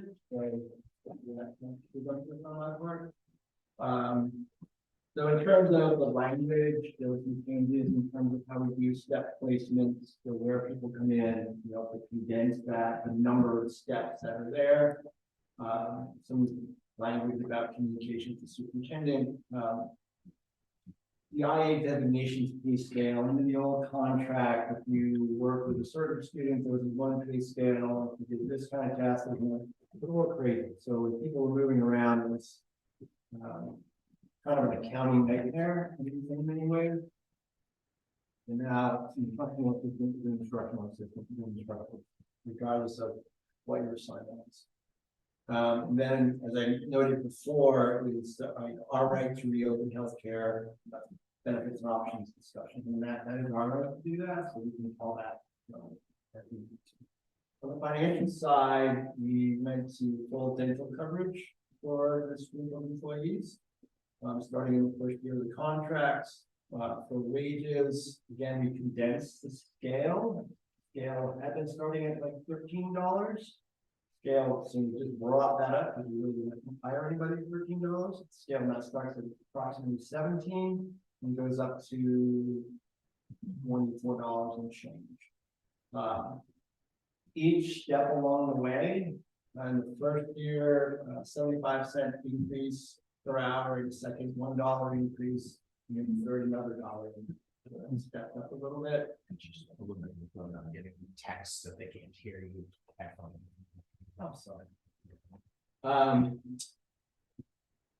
Service recognition. So in the contract, there was a piece there about after 10 years of service, you received so much money. Essentially, that was structured that at 10 years it happened, and at 15 years it happened, 20 years it happened. So we just restructured that. And money cost is no different. We just did it annually after the 10.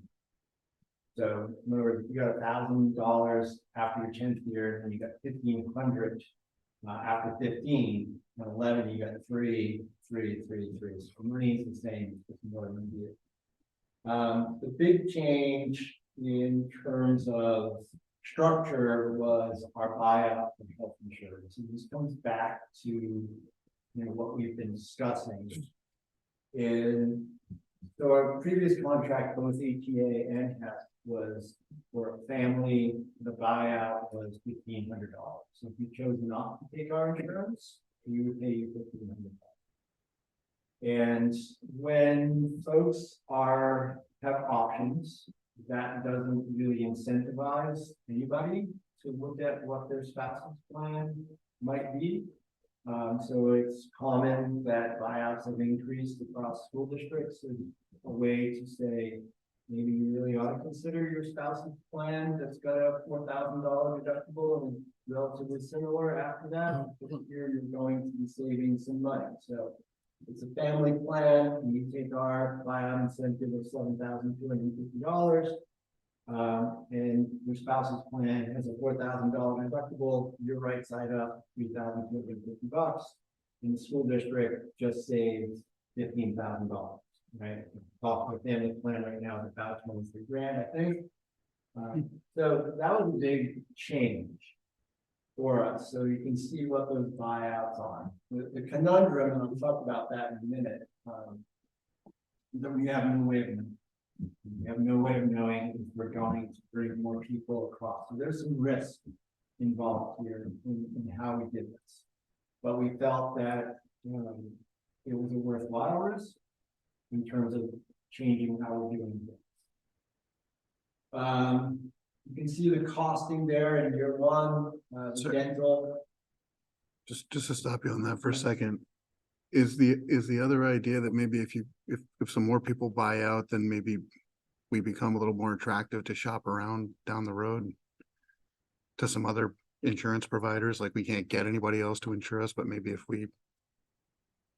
Yeah, I mean, if it changes that infamous mod that we talked about, that is possible. Okay, I'm sorry. Rob, have you found anybody that has chosen to leave for these incentives for the 7,200 for families? Yeah. Have you had a lot of them? We've had conversations, with a couple of people about this, but one of the things that we're going to do, and I don't know. We're trying to get a clearer picture of what people's decisions might be. They don't need to make that decision until June, that's when those changes take place. But if we can get a clearer picture for that, and that might change how we assess the cost of this contract, which is the important part, because right now, just jump down to, you see the health buyout, year one, we're projecting if nothing were to change. Right? Nothing were to change. The people who are now taking the buyout are now going to receive more for that. It's going to cost us $87,000. We think that for financial practice reasons, that's the right thing to do. But we don't know if 4 people come across when that number arguably goes to 0. So it doesn't cost us any of that. And again, we save. So that's where we're having the debate in terms of how we set that number. Because if it's the right number, you're gonna get a lot of people moving there, but because your plan is the best there is. There's no better plan out there, but that's gonna be hard but it's also the costliest. Because obviously the insurance companies is doing it to make money. Right, so the folks that are on your site of service plan, the deductible is $3,000 in that shared with the school district. So it's 1,500 kind of thing. So it's good, but again, the structure of this is when you look at what other options you might have, then the spousal plan, even if it isn't as generous in the deductible portion, may be better because of the buyout. And if you're a person who doesn't use a lot of healthcare, then it makes absolutely perfect sense for you to take the buyout. Because if you're only using $2,000 against your deductible on another plan, if that's been the norm, then why would you not? But you're playing on someone's choice to say, I don't think I'm gonna need it, and I'd rather have the money. And that's probably a false argument for many people, but it plays on their mind. Well, I think what and this is important to me for a lot of reasons. I think what we want to do is give people the opportunity to make the best healthcare decision for their family and the most financial decision, prudent decision for their family. We're not trying to incentivize people into making bad decisions or going into less attractive healthcare plans, but we do want, I'm sure all of you do like I do, and you spend time and you go through your household finances and say, where can we nip and tuck, and everybody does that. So hopefully people will be able to do that with their healthcare as well. One of the downsides is, the healthy people are jumping out, and that fouls up your mod. That's the downside of doing this. Perhaps.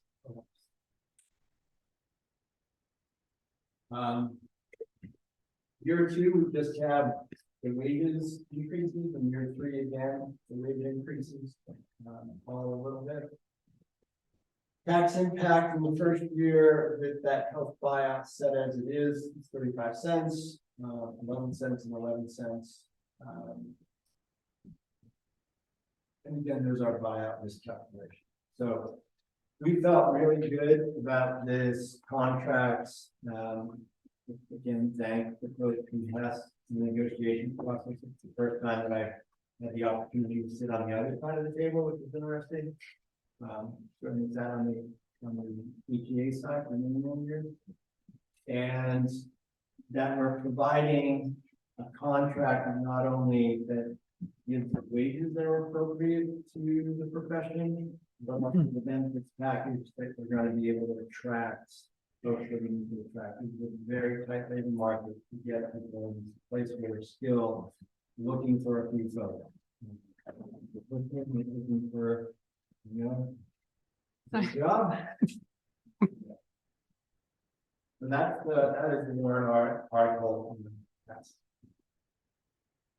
I mean, you might have answered your own question or my own question, but obviously the first question that's gonna come up when the public sees that is. What was the rationale for the fully funded dental plan if that hadn't been done in the past? The fully funded dental is relatively inexpensive and it keeps it in line with our other contracts, both with Teamsters and the UGA. And feel like we should treat all of our employees equally and that there shouldn't be some disparity between those. So this really was an equity question for us. And it's also the reality of finding and keeping good people to employ. So the other contracts already have that. Yeah. Okay.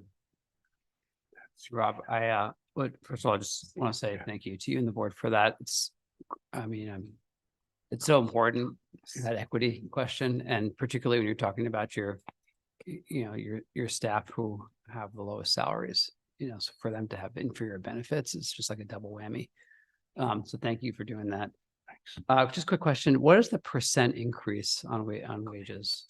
So the percent increase wage ranges, anywhere between 4 to about 5.5%, depending where you are on the scale. Because it's a fixed amount, regardless of where you are, so if you're a low wage earner coming in at 17, then obviously it's a little bit higher for you. If you're on the other end, it's a little bit lower because of the base numbers. But we're right around that 4 to 4.5% across the spectrum. Okay, and I would just reflect that's about consistent with where wage growth is in the country right now too this year. Thanks.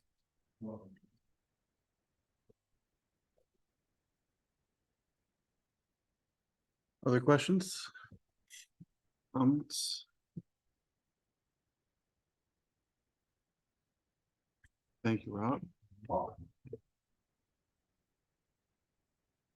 Anything else you want to hit? The other thing I'd like to say is, I really appreciate the relationship that the schools have developed over the last 2 or 3, 4 years. My time on the board, I think it's been an active effort to provide more information, not only collectively, but to the town in terms of line item budget. And have more of a working relationship, whether that was real or perceived. Historically, we talked about who the heck knows what was going on. But in the here and now, I think we're all very, very lucky to live in a town where people can have conversations about these things across their varying governing bodies. So I appreciate that. Yeah, and I would just echo that. I mean, I really feel like the information that you presented to us is as clear as I've seen since I've been on the budget committee. It's really digestible and very much appreciate the work that goes into making complex things simpler. So thanks to all involved in that. I'd like to say the same. I agree. Thank you all.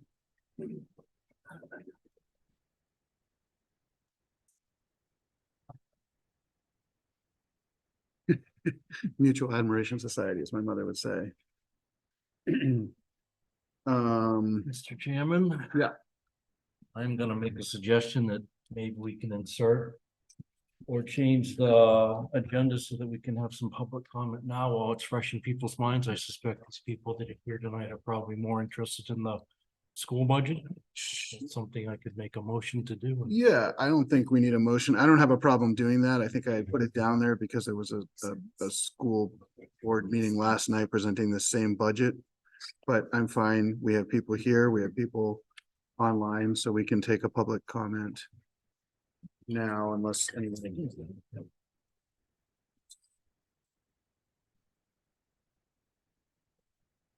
So what we'll say is for those online, I see somebody's already raising their hand if they want to weigh in.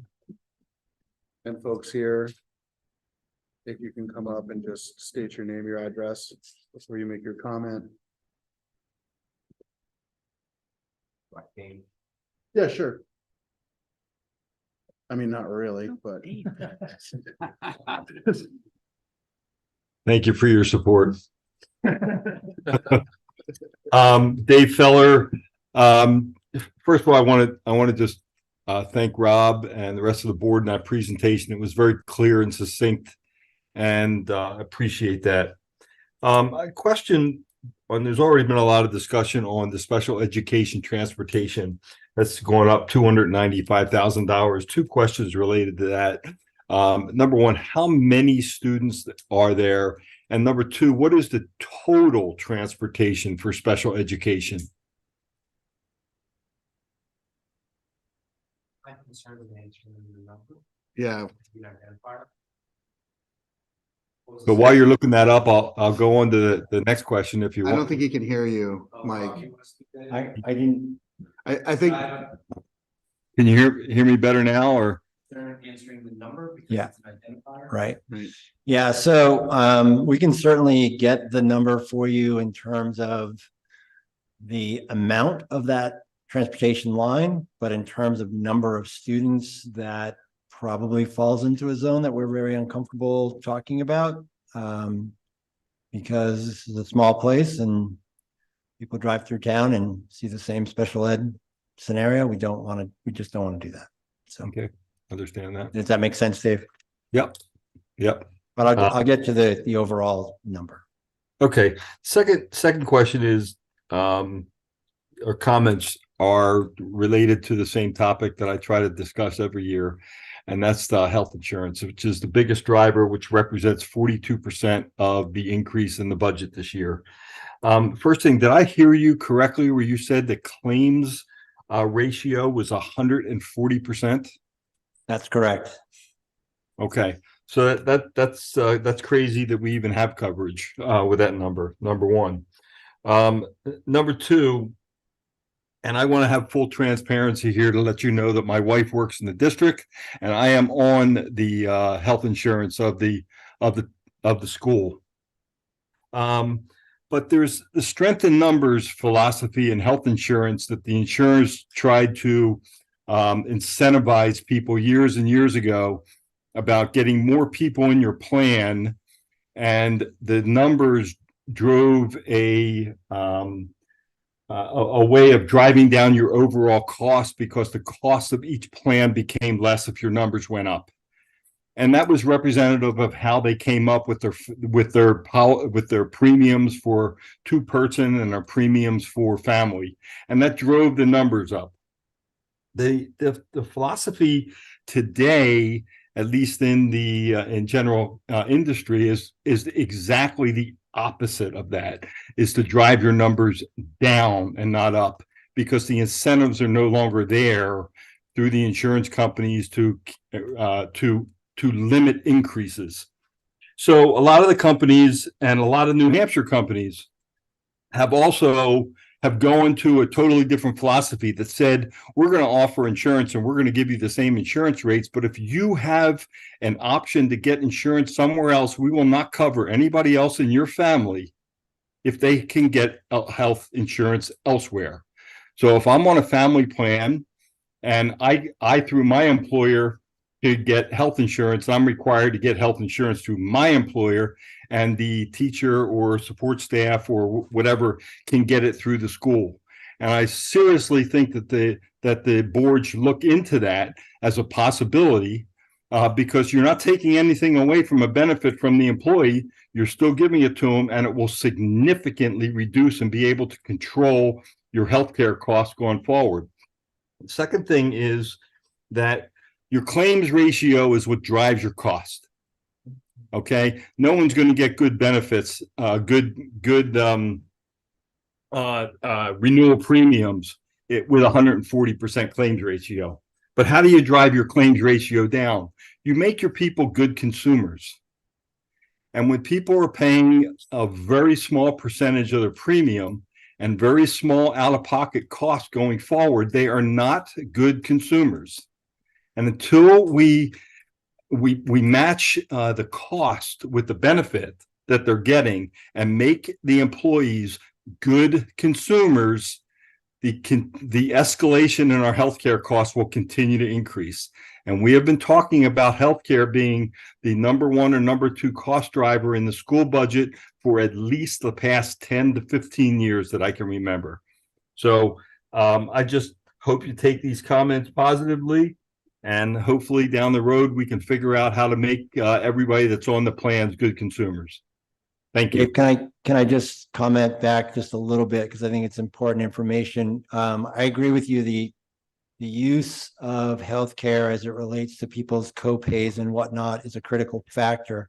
And when we switched to this particular site of service plan, those co-pays went up pretty considerably. I think I may have used the example here, it may have been at a board meeting, but under the previous plan, you know, going for physical therapy might have been as little as $10 a visit, unlimited. So there's really no incentive not to go to physical therapy, but under the current plan, those copays are much higher.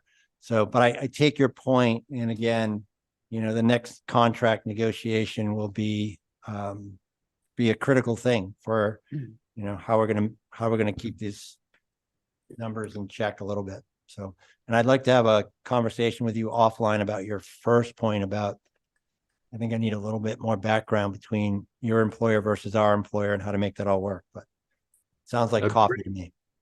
That'd be great. Thank you. Dave, if I could add something about the special needs issue, I did ask a related question to yours that they could answer. And they said that we have roughly the same number of special ed students Yes. this year as last year, but that we have more students with greater needs that need to go out of district. Thank you. So presumably we had some students come into the district.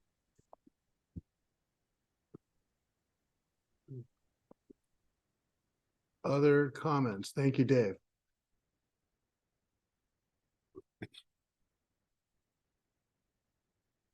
Evening, Lauren, excuse me, Lauren, 86 Maple Street. Couple comments, question, I guess. We do still have some remaining ESSER funds in the budget, if I'm understanding correctly. It seems to be this thing that they haven't been proposed that, I don't know how much they are, I think around $400K, something like that, but I don't see why they're not in this budget. Second comment is on the special ed line, we went from 1 million to about 1.5 or 523K increase. Not sure if that includes transportation or if that's in a separate column, but it seems as though at the end of the year, we always have this line item with this large unanticipated return. And I'm curious if we're putting out another $500,000 plus transportation in special ed, if we can anticipate a return from Medicaid billing, or if that's not something that happens for any of that. But it was my understanding that some special ed stuff gets coded and you get some Medicaid return. So should we be anticipating some return? I don't know what that percentage is, whether it's 18% of that or 42, I don't know. I'm sure it's case by case, but it seems like there, as we're showing out more, we should get something back from that, from billing. And then not sure who's taking the minutes tonight, but I do want to I want this to go into the minutes.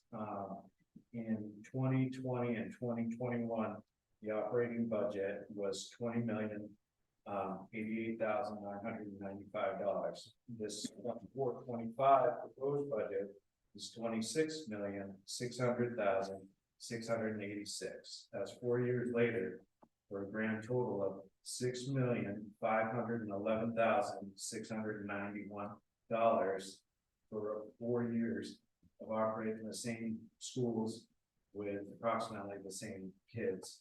And on the fourth slide, under the budgeting philosophy up there, it speaks about impact on all stakeholders in the community. And this is impactful on some stakeholders, and I want to note that. And on the fifth slide, under the budgeting goals for 24-25, it says maintain tax rate stability. Here's 4 years later. Is that what we're doing here? Those are my comments. All right, thank you. So, anyone else?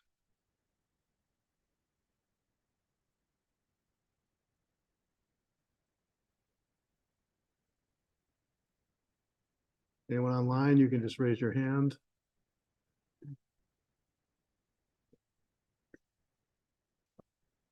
Blanchard, Barton Corner Road. I just want to second what Dave Fowler said. That was pretty clear and pretty concise. People do not value free stuff. 10% of health insurance plan, Cadillac health insurance plan, is an extraordinary value. So we're not getting the teacher's true salary within this budget. When we're getting a number for what they're making, are we tacking on their cost for their health care benefit to their salary? And the other thing I would like to remind the community and this budget committee about is that 1.7 million proposed budget does not include, and correct me if I am wrong, the articles that will also be voted on school meeting. That's gonna put us over 2 million if those get voted in. And the community needs to be aware of that impact. Because this is insanity, that this budget goes up over 1 million every year, year after year after year, and we don't even break 1,000 kids. There's an issue, and it's time to do something about it. So ultimately, it will fall on you to approve that budget. Right. Thank you.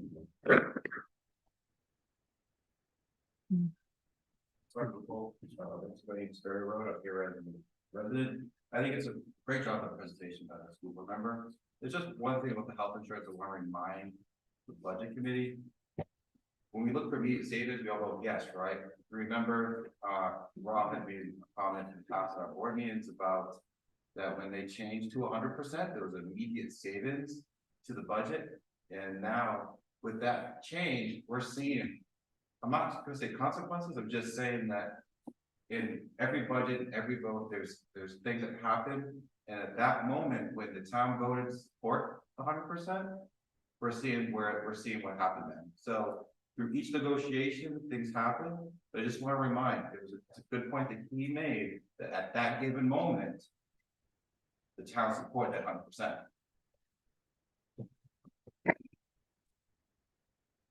I just want to expound a little bit on what you just said. The town, quote, the town is not voting on this. 6% of the voters show up at that annual meeting and do not have a say in their tax bill.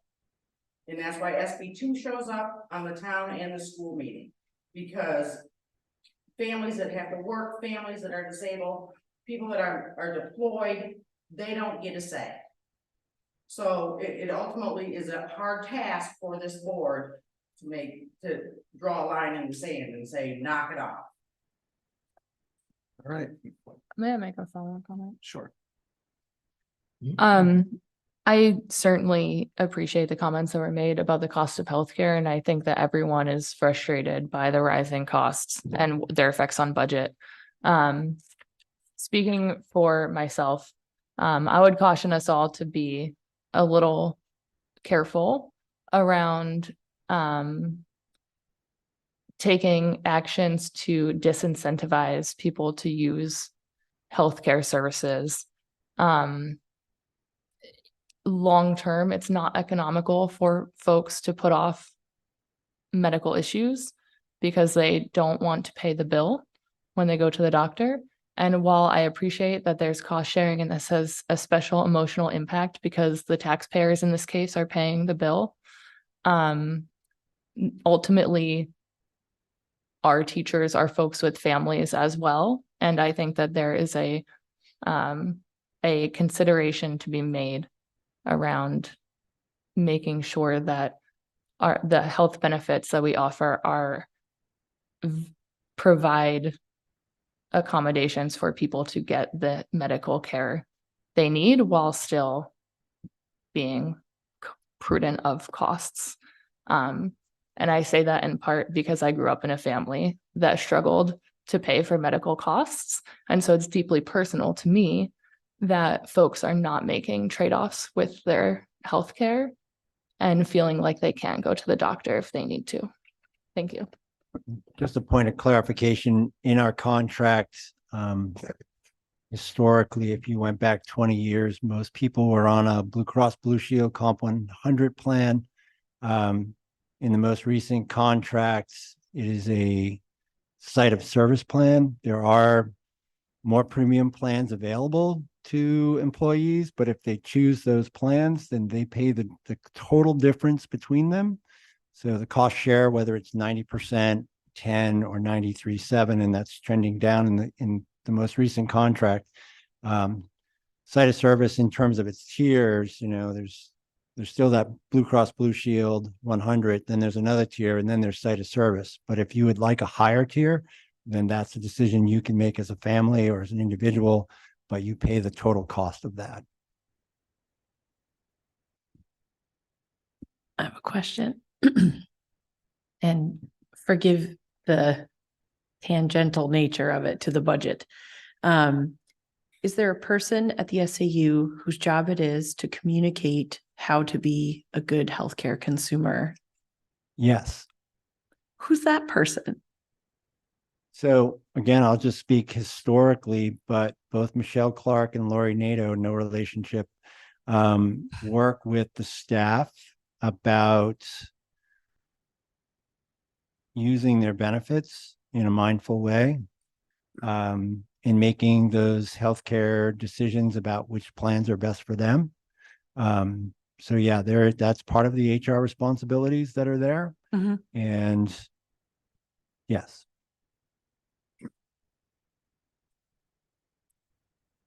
Any other comments? Sorry. I didn't think I was gonna speak. Elizabeth Sides. Route 265 Crowell Road. I wanna just echo what Krista said. I think we need to be careful about, and I'm kind of uncomfortable with some of the comments about people seem angry that we have good benefits for our school employees and our administration. I think we should applaud that. I don't think that we want to get in business, as Krista said, about telling people how to use or not use their benefits that are offered to them. I certainly wouldn't want someone saying that to my husband or me. The other thing that I want to applaud, Rich, I think I heard this before I came in, I was watching at home, or else you asked here. I think that there might be some confusion, certainly from me, until you asked Rich about special ed and how much that costs and why, and how much it's gone up. I think that cost, because the total is like $1.5 million, right? Of the total budget. So it going up 500,000, which is not the school budget. I mean, that's not their control, that, you know what I'm trying to say, under their control. We have to do that. And that's a lot of money for this whole budget. And people keep saying what's gone up, 4 million, 6 million in 4 years, 6 million in 4 years. Well, a lot of that is special ed. We have to pay it. I don't want, I'm uncomfortable with people questioning, I don't know, there seems to be anger about special ed. And that makes me sad and uncomfortable. That's it. Thanks. Read Blanchard. Numbers are facts. I'm just putting this out there. Numbers are facts. This budget is not about emotions or feelings. We all have them surrounding different things, but a budget is strictly numbers. You need to take the feelings and the emotions out of it.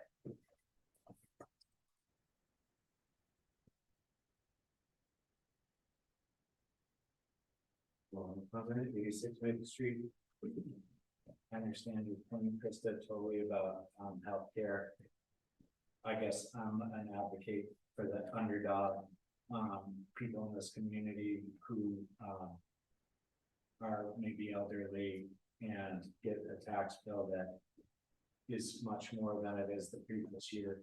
May end up neglecting some of their care because of that. So we have to be conscientious of the other people in the community. I know for a fact, I gone to the American Legion and got stuff from them and brought it to people's houses because they can't afford to buy what the doctors are telling them they should use. So there are people like that in the community. So we also, with what you said in mind, also have to look at the other side, where that balance is or how we fix it, but it should be. All right, any other comments? I'm hoping to just follow up on what Lauren asked about, which was remaining ESSER funds. Are there any and are they being applied to anything in this upcoming budget? I believe there are some ESSER funds that have not yet been executed for this year, but there are no incoming ESSER funds, so it's a moot point in the next budget. Mike could correct me if. About $36,000 left. We as administrative team are planning to use the money by the deadline of September. Have to spend by September. Any other questions, comments? I similarly have a question, follow up on what Lauren had asked about, do we get any reimbursement from Medicaid with regards to special ed? Yes.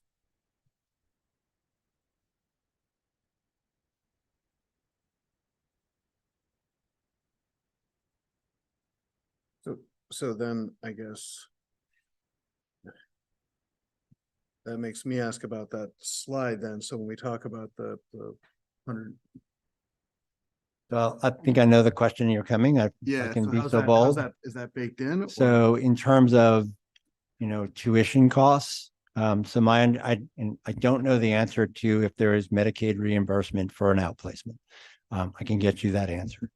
What I do know is that students who receive services within our schools, that those services are tracked and Medicaid is billed accordingly and appropriately. I would assume for an outplacement, but I don't know that. Mike may be able to shed some light. I'm assuming that's what you meant. Right. So then if we get reimbursement from Medicaid, does that then turn into a surplus at the end if we budgeted for 500,000 or whatever, and then we get reimbursed 400,000 on that? I think this is a good question for Michelle in terms of how she builds the budget and her prognostications about X amount of services and what we typically get for Medicare. But because services can change and literally this is done on an hourly basis, it's a pretty tedious process in many ways. So, but yeah, those revenues are factored into her budgeting process. But what the algorithm is, that I don't know. So it might be helpful, Rob, to just simply have the numbers of, so with the $500,000 addition, increase in special ed, how much, if anything, is Michelle budgeted in increased Medicaid or other reimbursements that would be on the revenue side? Just to understand the delta. Yep.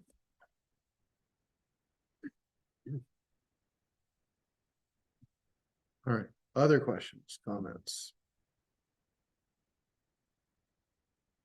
All right. Hearing none, we're going to move on to the town.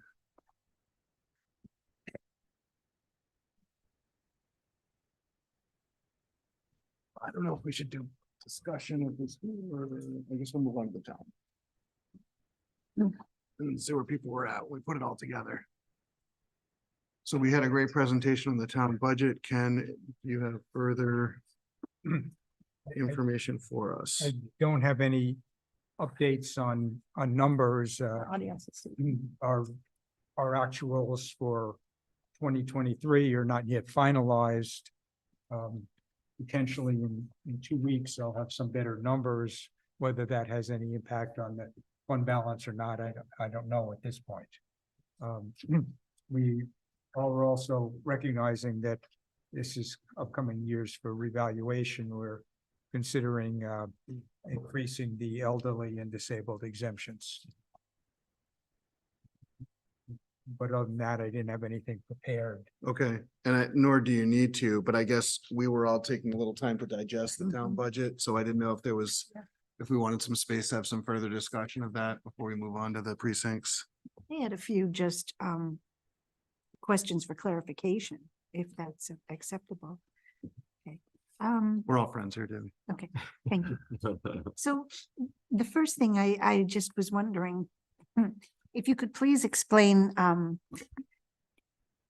the full-time position at the transfer station, going to that, and how that benefits the town. What exactly are we hoping to see by going to that? Well, benefits? we're transitioning from a part-time position to a Right. full-time position. And that person would have some more responsibility, hopefully would help with, let's say, compliance, which could reduce expenses, could increase revenues. And it's easier to hire and retain a full-time person as opposed to part-time. Are we having difficulty maintaining the part-time in that position? I think Neil could explain how many times that's happened. I'm not sure we've been staff longer than. a month at a time. And so then you've got retraining and rehiring, which is, so, And there's no applicants. but we're taking an already existing part-time and putting them full-time. Is that what? Well, there's nobody, we have vacancy at this point. Oh, I see. Okay. Right, because I'm just thinking, if it's difficult to maintain the part-time, I can understand wanting to go to the full-time. It's just that with the budget, by going full-time, we're increasing by adding benefits and retirement. And I was just wondering how that weighed with cost effectiveness and the benefits to the town, adding that extra expense at the Well, transfer. Like I mentioned, we're hoping that over time, it'll result in more compliance, which will, whether it means people will be recycling more because of, there'll be more direction to do that and thus reducing costs in the hopper, or people are not taking things out of the middle pile and then selling it on their own. The revenue just stays with the town. Things like that. We don't know how it'll roll out in the future, but that's the expectation. Thank you. Just an observation of what you said, you can't find a replacement for the part-time person who was there. I was over there a few days ago and the bins were really backed out. They're out into the pavement. And I asked Jolene, what the scoop was, and she said, well, we don't have a baler. And I assume that may have been the part-time person. And it just made, the whole place overburdened, if you will, because that one half-time person was not there. If you can't retain them, you've got to find a way to do it. And putting them on full-time, certainly more surveillance and getting people to recycle better, it certainly would, I think, be far greater than the cost of a half-time person additional. I support that. It harkens back in my mind to what Rob was saying about like a 0.7 or a 0.8 versus a full time. It's just too tough if you're not doing a real, a full-time job. It fits for some people, but in this economy, it seems like those are few and far between people that are looking for work. If I can make a comment about that, it's clear over last budget cycle and this budget cycle that there are some issues at the transfer station. I understand some of that is the cost of things going up, but from residents that I speak to, as far as on the town side of the budget, that is one of the largest thing I hear about is what's going on at the transfer station. So that, I fully support getting somebody at least full-time and getting some kind of management in place at the transfer station. Thank you, Steve. Yeah, I do as well. And I hope that there's a way to get messaging out. We talked about the culture before, about the cost of not recycling and composting and trying to divert, waste out of the stream, that has a real cost. it's not, I mean, obviously there's a sort of environmental concern, which I also take seriously, but there's also a dinner table cost, and hopefully people in the town can start to take that seriously and try to encourage their friends and neighbors to use the bags and to divert otherwise recyclable and organic matter out of that stream. One other comment, this may not be the place to discuss it, maybe a select board meeting is better, but to follow up on your comment, Ken, that why are we allowing people to take stuff out of there of value? They're not taking things that aren't value. Same person, I was there today, same person's taking that stuff out of the metal pile. And it's obvious he's taking stuff that's valuable. It's been going on for years. I would just say that my perception is the transfer station is the issue that the select board spends the most time. Yes. And the roads to the transfer station. So if I can just beat that dead horse one more time, apparently so two reports that I'm hoping that can be provided to the budget committee. One apparently was information that was shared with the select board about, was it an outside company that looked at the management of several different transfer stations, including Hopkinton? And then that was shared with the select board. I think it was mentioned at our last meeting. There's an NRA report, they did a deep dive into the. Okay. So is it possible to get that? And then apparently our own town refuse reduction committee spent some time and also did a report to the select board of their recommendations to reduce the refuse coming and the cost of it coming into the transfer station. So is it possible to get a copy of that as well?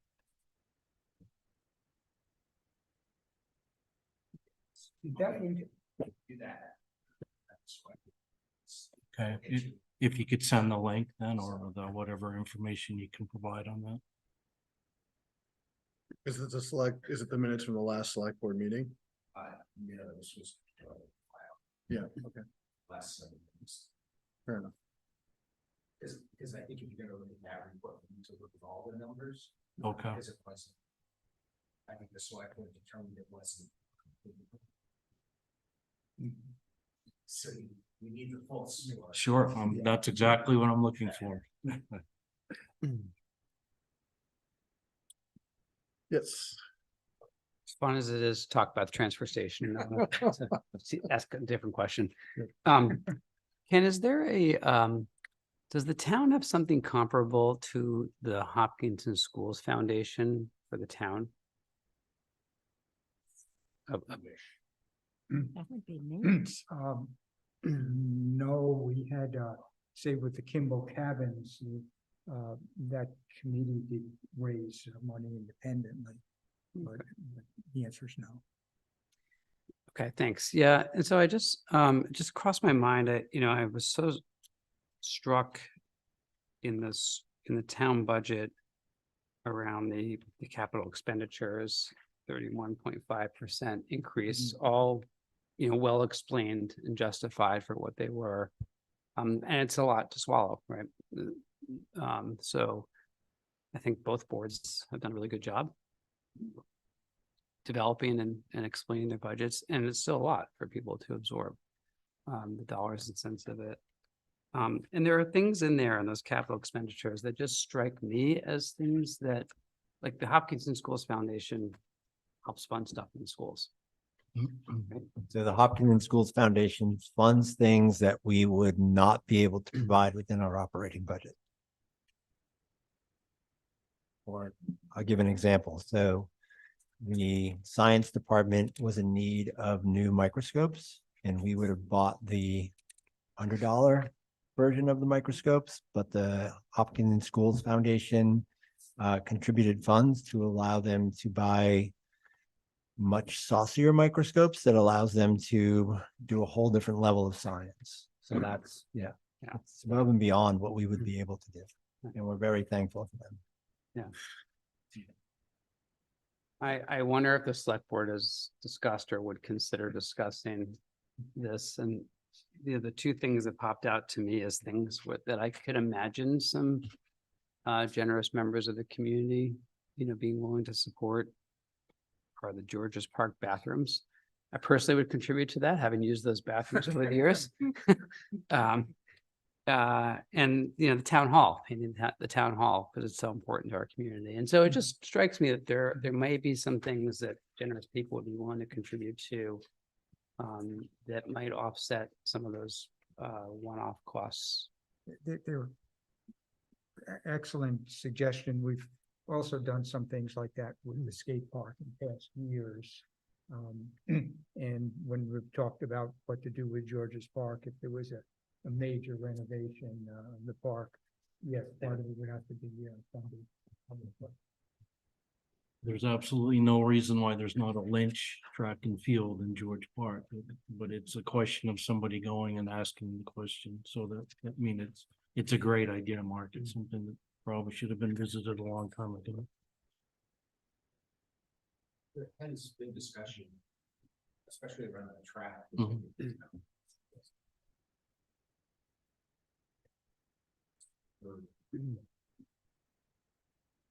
I also just think if such a vehicle existed, it might lend itself to some people leaving the town state plans who might not otherwise do that now. There was the Town of Hopkinton Improvement Foundation. Whatever it was.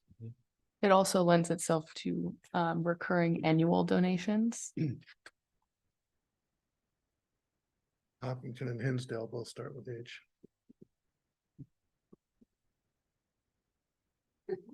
Exactly. Other questions, Rich? Can the second ambulance and the additional labor that we want to hire for the second ambulance?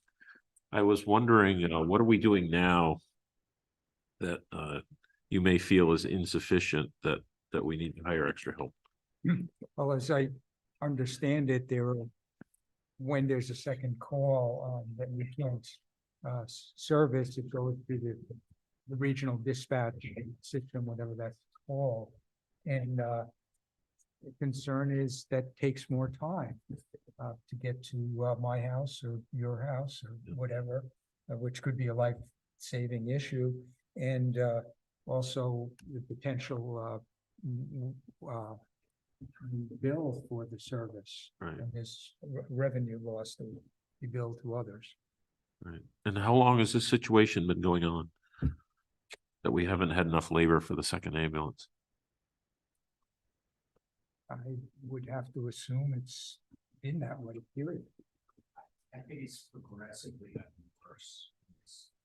Because you have fewer and fewer volunteers. I understand. Thank you. And work with the Did you, Ken, tell us the last time there was 70 unanswered or unserved second calls for the ambulance? This last year so far? I think that was through November. I don't know. I have an update. Do you have an update?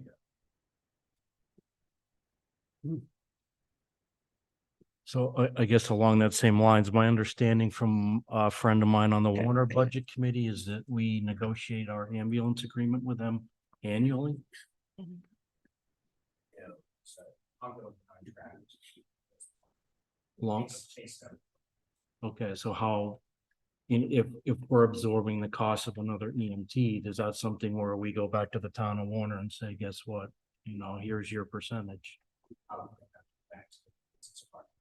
It is already part of the contract. Okay.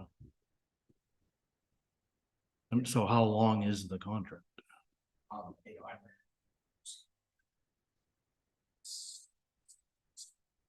Okay. Base, largely it's the cost of the ambulance plus capital costs minus insurance, and then split is average call.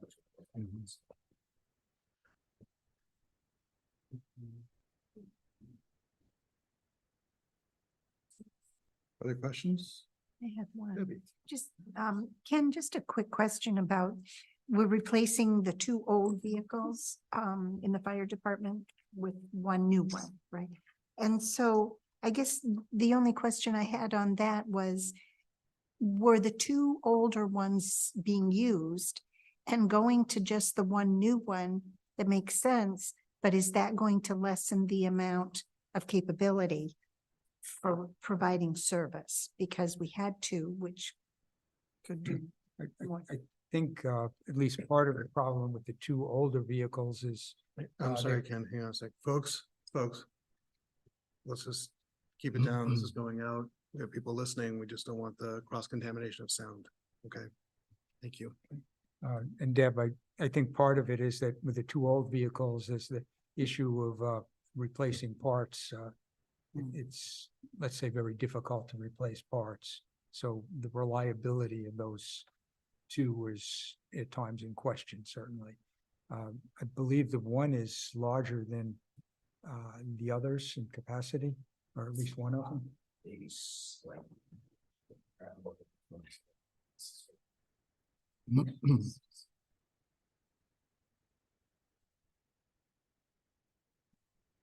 So the second one was largely used for forest fires. And that can be more adequately done Mhm. with a much smaller truck, and it's done with the forestry truck we have with a tank on the back. So that was what that was largely used for. So largely that was used just then. So we have the two tankers and the two pumpers that respond to regular fires. Thank you. Other questions? Well, as long as Neil's in the hot seat. He's always in the hot seat. Does Neil ever have another seat? He volunteered. Impact fees. What are impact fees? Impact fees are what contractors pay to the town and to the school district when they build houses. Impact fees can be used for exactly what they're designated for. And I didn't, And then versus somebody, you, that was actually one of the court cases. right, so, they haven't been looked at in a while, partly because we hadn't had much growth. There's more growth now. But at that point, it wasn't really worth doing. The amount, it was a small amount that was raised, but that's probably something that could definitely be looked at again. Yeah, I mean, I know being on the other side of the table for 20 years, the master plan has to be up to date and there has to be a capital improvements budget tied to it. But with the construction that's going on in town, a $10,000 impact fee per house, which is 1% of some of the houses being built, more or less. Could certainly bring some new money into the budget, so. And it has to be designated for where the impact is. So some Yes, of that for could be sure. for schools, some of it could be, so it would be spread out over different Schools, roads, areas. transfer station, hopefully, Yep. whatever, EMT, fire. We don't have such a fee right now? Is that what you're asking? We don't have I, such a, I can't see it's in the current ordinance. I thought Hopkinton at one time had led the way in doing some impact fees. It was actually a court case that we litigated. Haven't had them in the last 20 years, but I don't know if Don would probably know better than I I would. thought it was in the planning when we were worried about, having 70 starts or 60 starts a year. We were discussing impact fees, and I thought that there was some in there that when they made the presentations to the planning board, that was a discussion. I think at one point too, it was in there, but never used. And then the planning board removed it there was a decade where there was almost no growth. So As soon as we put in the ordinance, the growth disappeared for, just economic reasons. But that's a good idea to, it Right. should be in there so that if somebody Probably wouldn't wants to stop it come- now. Pardon? Probably wouldn't stop it now. Well, no, I mean, if somebody building $1 million home isn't gonna worry about an impact fee, but if we had a big group come in and wanted to do something big, it'd be nice to have that in place, so probably ought to check to see if it's there. Yeah, considering what was on the planning board docket this last year.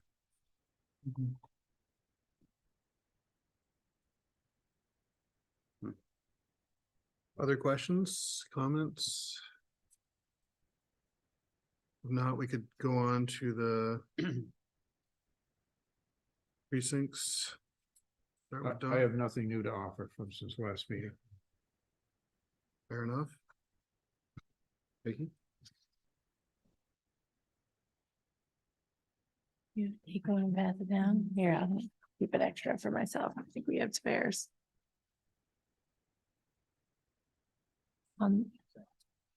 Yes, yes, thank you, Neil. There's not much difference from what I shared last time, except an increase of $500 in general building. Which was added in by the precinct commissioners.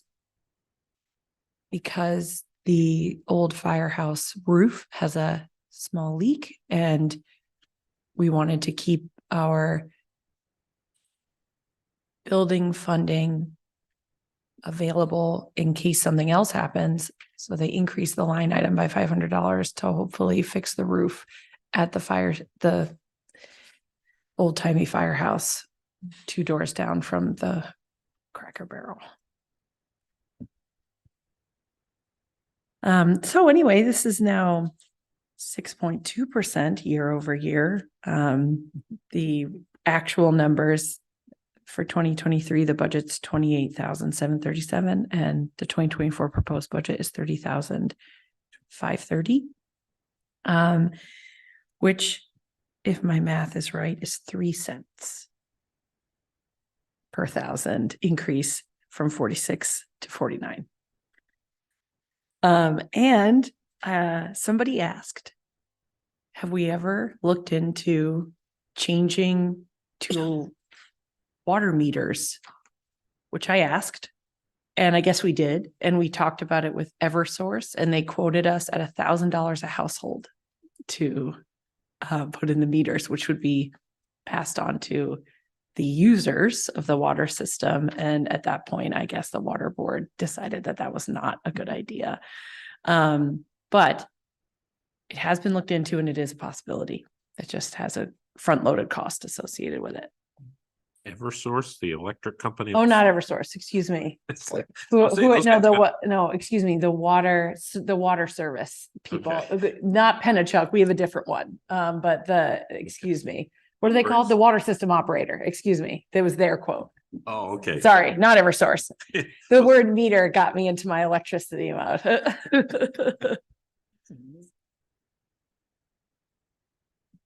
Great. Any questions for Vicky? Thank you, Vicky. So this brings us to where I had public comment, but I see we still have the public here. We still have public online. So are there any other comments, questions? Now that you've heard information about the town and the precincts. You want to come in 86 minutes? Again, to the water precinct, or the precinct, I took a stroll the other night, and I know about a year ago I brought up the street lights being primarily metal halide lights, and when we were talking about the electric bill being a substantial drive down the budgets, as I was saying, I took a stroll the other night, and within a short distance there was about 3 or 4 lights coming on and off and on and off and on and off, and I can't imagine that that's cost effective. So I was wondering if there's any outlet to reach out to other communities to convert some of these to LED, so we can save on that. But certainly there's broken ones. I know some from power companies that you can call them, but I don't know if it's time for an overall audit. And coming down through here, there's looks like you have leaf bulbs, and maybe they want to use it. So they're kind of cool, but I don't know how to fish for that. So that's all. Thank you, Lauren. I'd like to answer that. I had a feeling. The precinct is looking into that, and we do want to upgrade them again. We did it a few years ago. We need to upgrade them again. And it is a nightmare that a number of them are out. You have the number, but to get them here to do it, et cetera, et cetera. But we are looking into that. Thank you. Thank you. I put in a request in August for the one by my house to be for a new bulb. I don't have it yet. I've been waiting on Eversource since June for a job at the farm.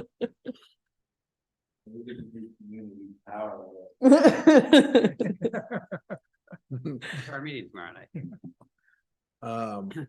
Thank you for that. Any other comments? I see Norma's joined us online. So Hearing none.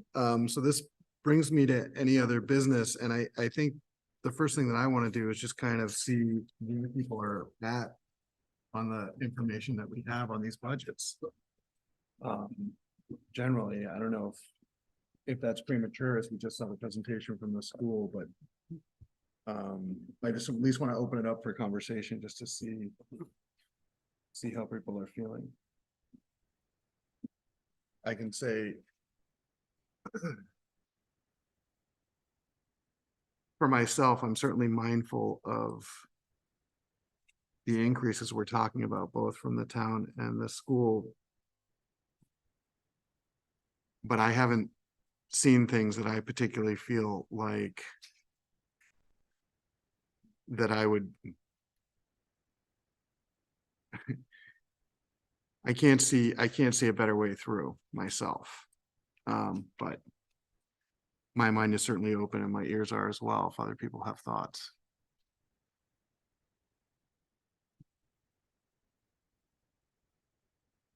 It's my thought. The only one on the school board is I would like to see the fund balance. Go ahead and use the 200,000 for that and reduce the tax rate by that much. But that's the only comment I have at this point. Not to the CIP. Well, you'd still put the money into the CIP, but you would fund it, 200,000 of it would come from the fund balance, not from taxpayer Right, money. Yes. right. Yeah, I agree with that. The long term is 425 is what you said, but you're going in for the 350. So I think that makes sense to, work your way towards your goal. Yeah. Because these numbers are staggering to a lot of people.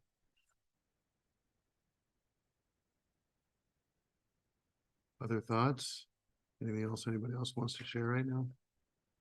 Since Rob asked for feedback on that point, I would just say that I agree with Don. I do too. Thank you. I mean, so let me just put this out here to the committee.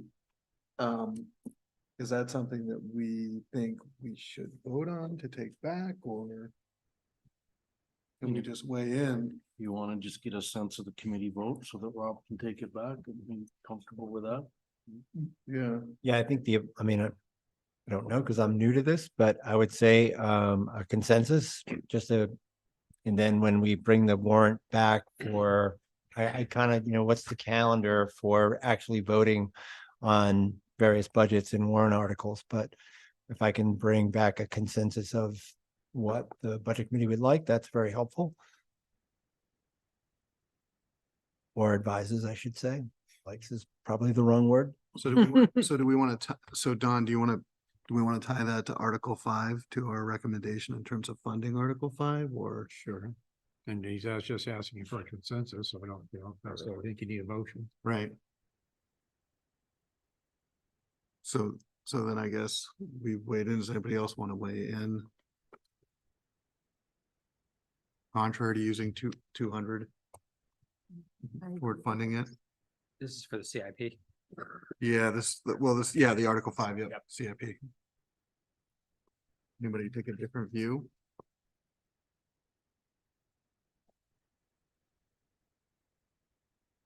So that's a double negative, so I think you can take that back to the school board. Thank you.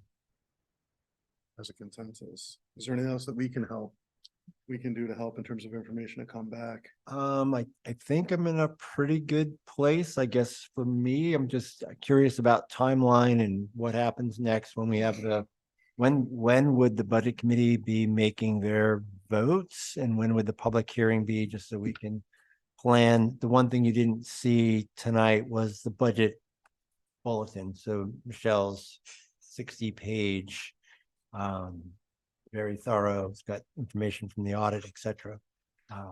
So we can just have all of that ready in advance. I just don't know what our timelines are. Our meeting is on the 9th. Yeah. And so we have, our next meeting is the 7th, is that right? February 7th? You're actually scheduled. Until the 7th. It's the 7th. So generally, you don't vote with your final, but you vote, but you present it. Now, February 7th, they present it, February 7th, and vote on it. Okay, I appreciate the help. This is the first time I'm staring through this. Mark, anytime. That's Karen. So then I guess the question is, as a board, when we wanna take that vote. Right, so we have to vote on all 4 of them, right? And in terms of what we want to bring to the public hearing. Right. It's for what it's worth, like, I think if we could vote tonight, or if people want to digest and reflect, and there's 1 or 2 things that I think we asked Rob that may have relevance, not a lot, but a little bit. You could come back and, either next week or the week after. And So, might be right, Guess the question, how soon can the school I recycle was theirs just to gonna get say. the, get this comment in here, if that's what they're gonna do, to recycle to get the final numbers, and then I think we could move. I- there.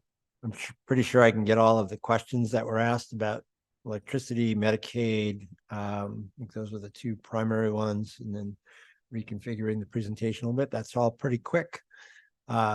In terms of our next meeting is in 2 weeks. So it could happen then in terms of finalizing a number. But again, I think what I would bring back as a recommendation to the board based on this meeting is using that $200,000 from the fund balance on the CIP with the understanding that there may be additional flex between now and school district meeting. Not lower, but perhaps higher depending upon what's happening. But we're hoping that number is stabilizing where it is. so if your meeting is 13 days from now, then maybe it makes sense for us to plan on meeting 14 days from now. And with the intention of taking a vote based on the updated information. At that point. That makes sense? That makes sense to me.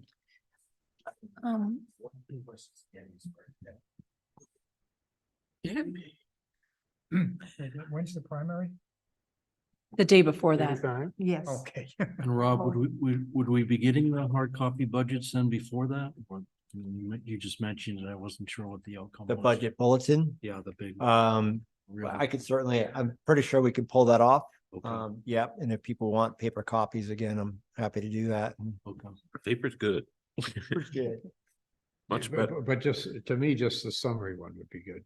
The broad sheet and the final sheet that shows the tax rate, that's the only Yeah. 2 right. And also that, I don't know if it's infamous at this point, but that snapshot that has got the drivers and impacts by various households, Yeah, that's good. put that together.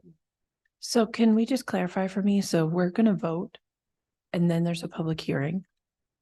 And is that when we make our formal Right. recommendation? So my understanding is we vote to what goes to that meeting to the public. Okay, And then there's presentation, Right. public comment, and then we take the official vote at the end of that meeting.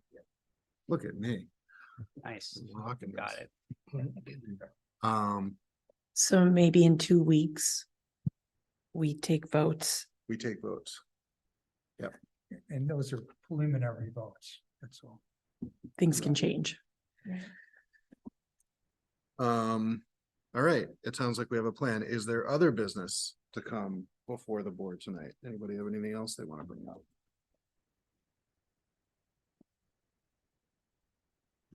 Just a fun thing. I was gonna make pies for our last meeting. What kind of pies do people like?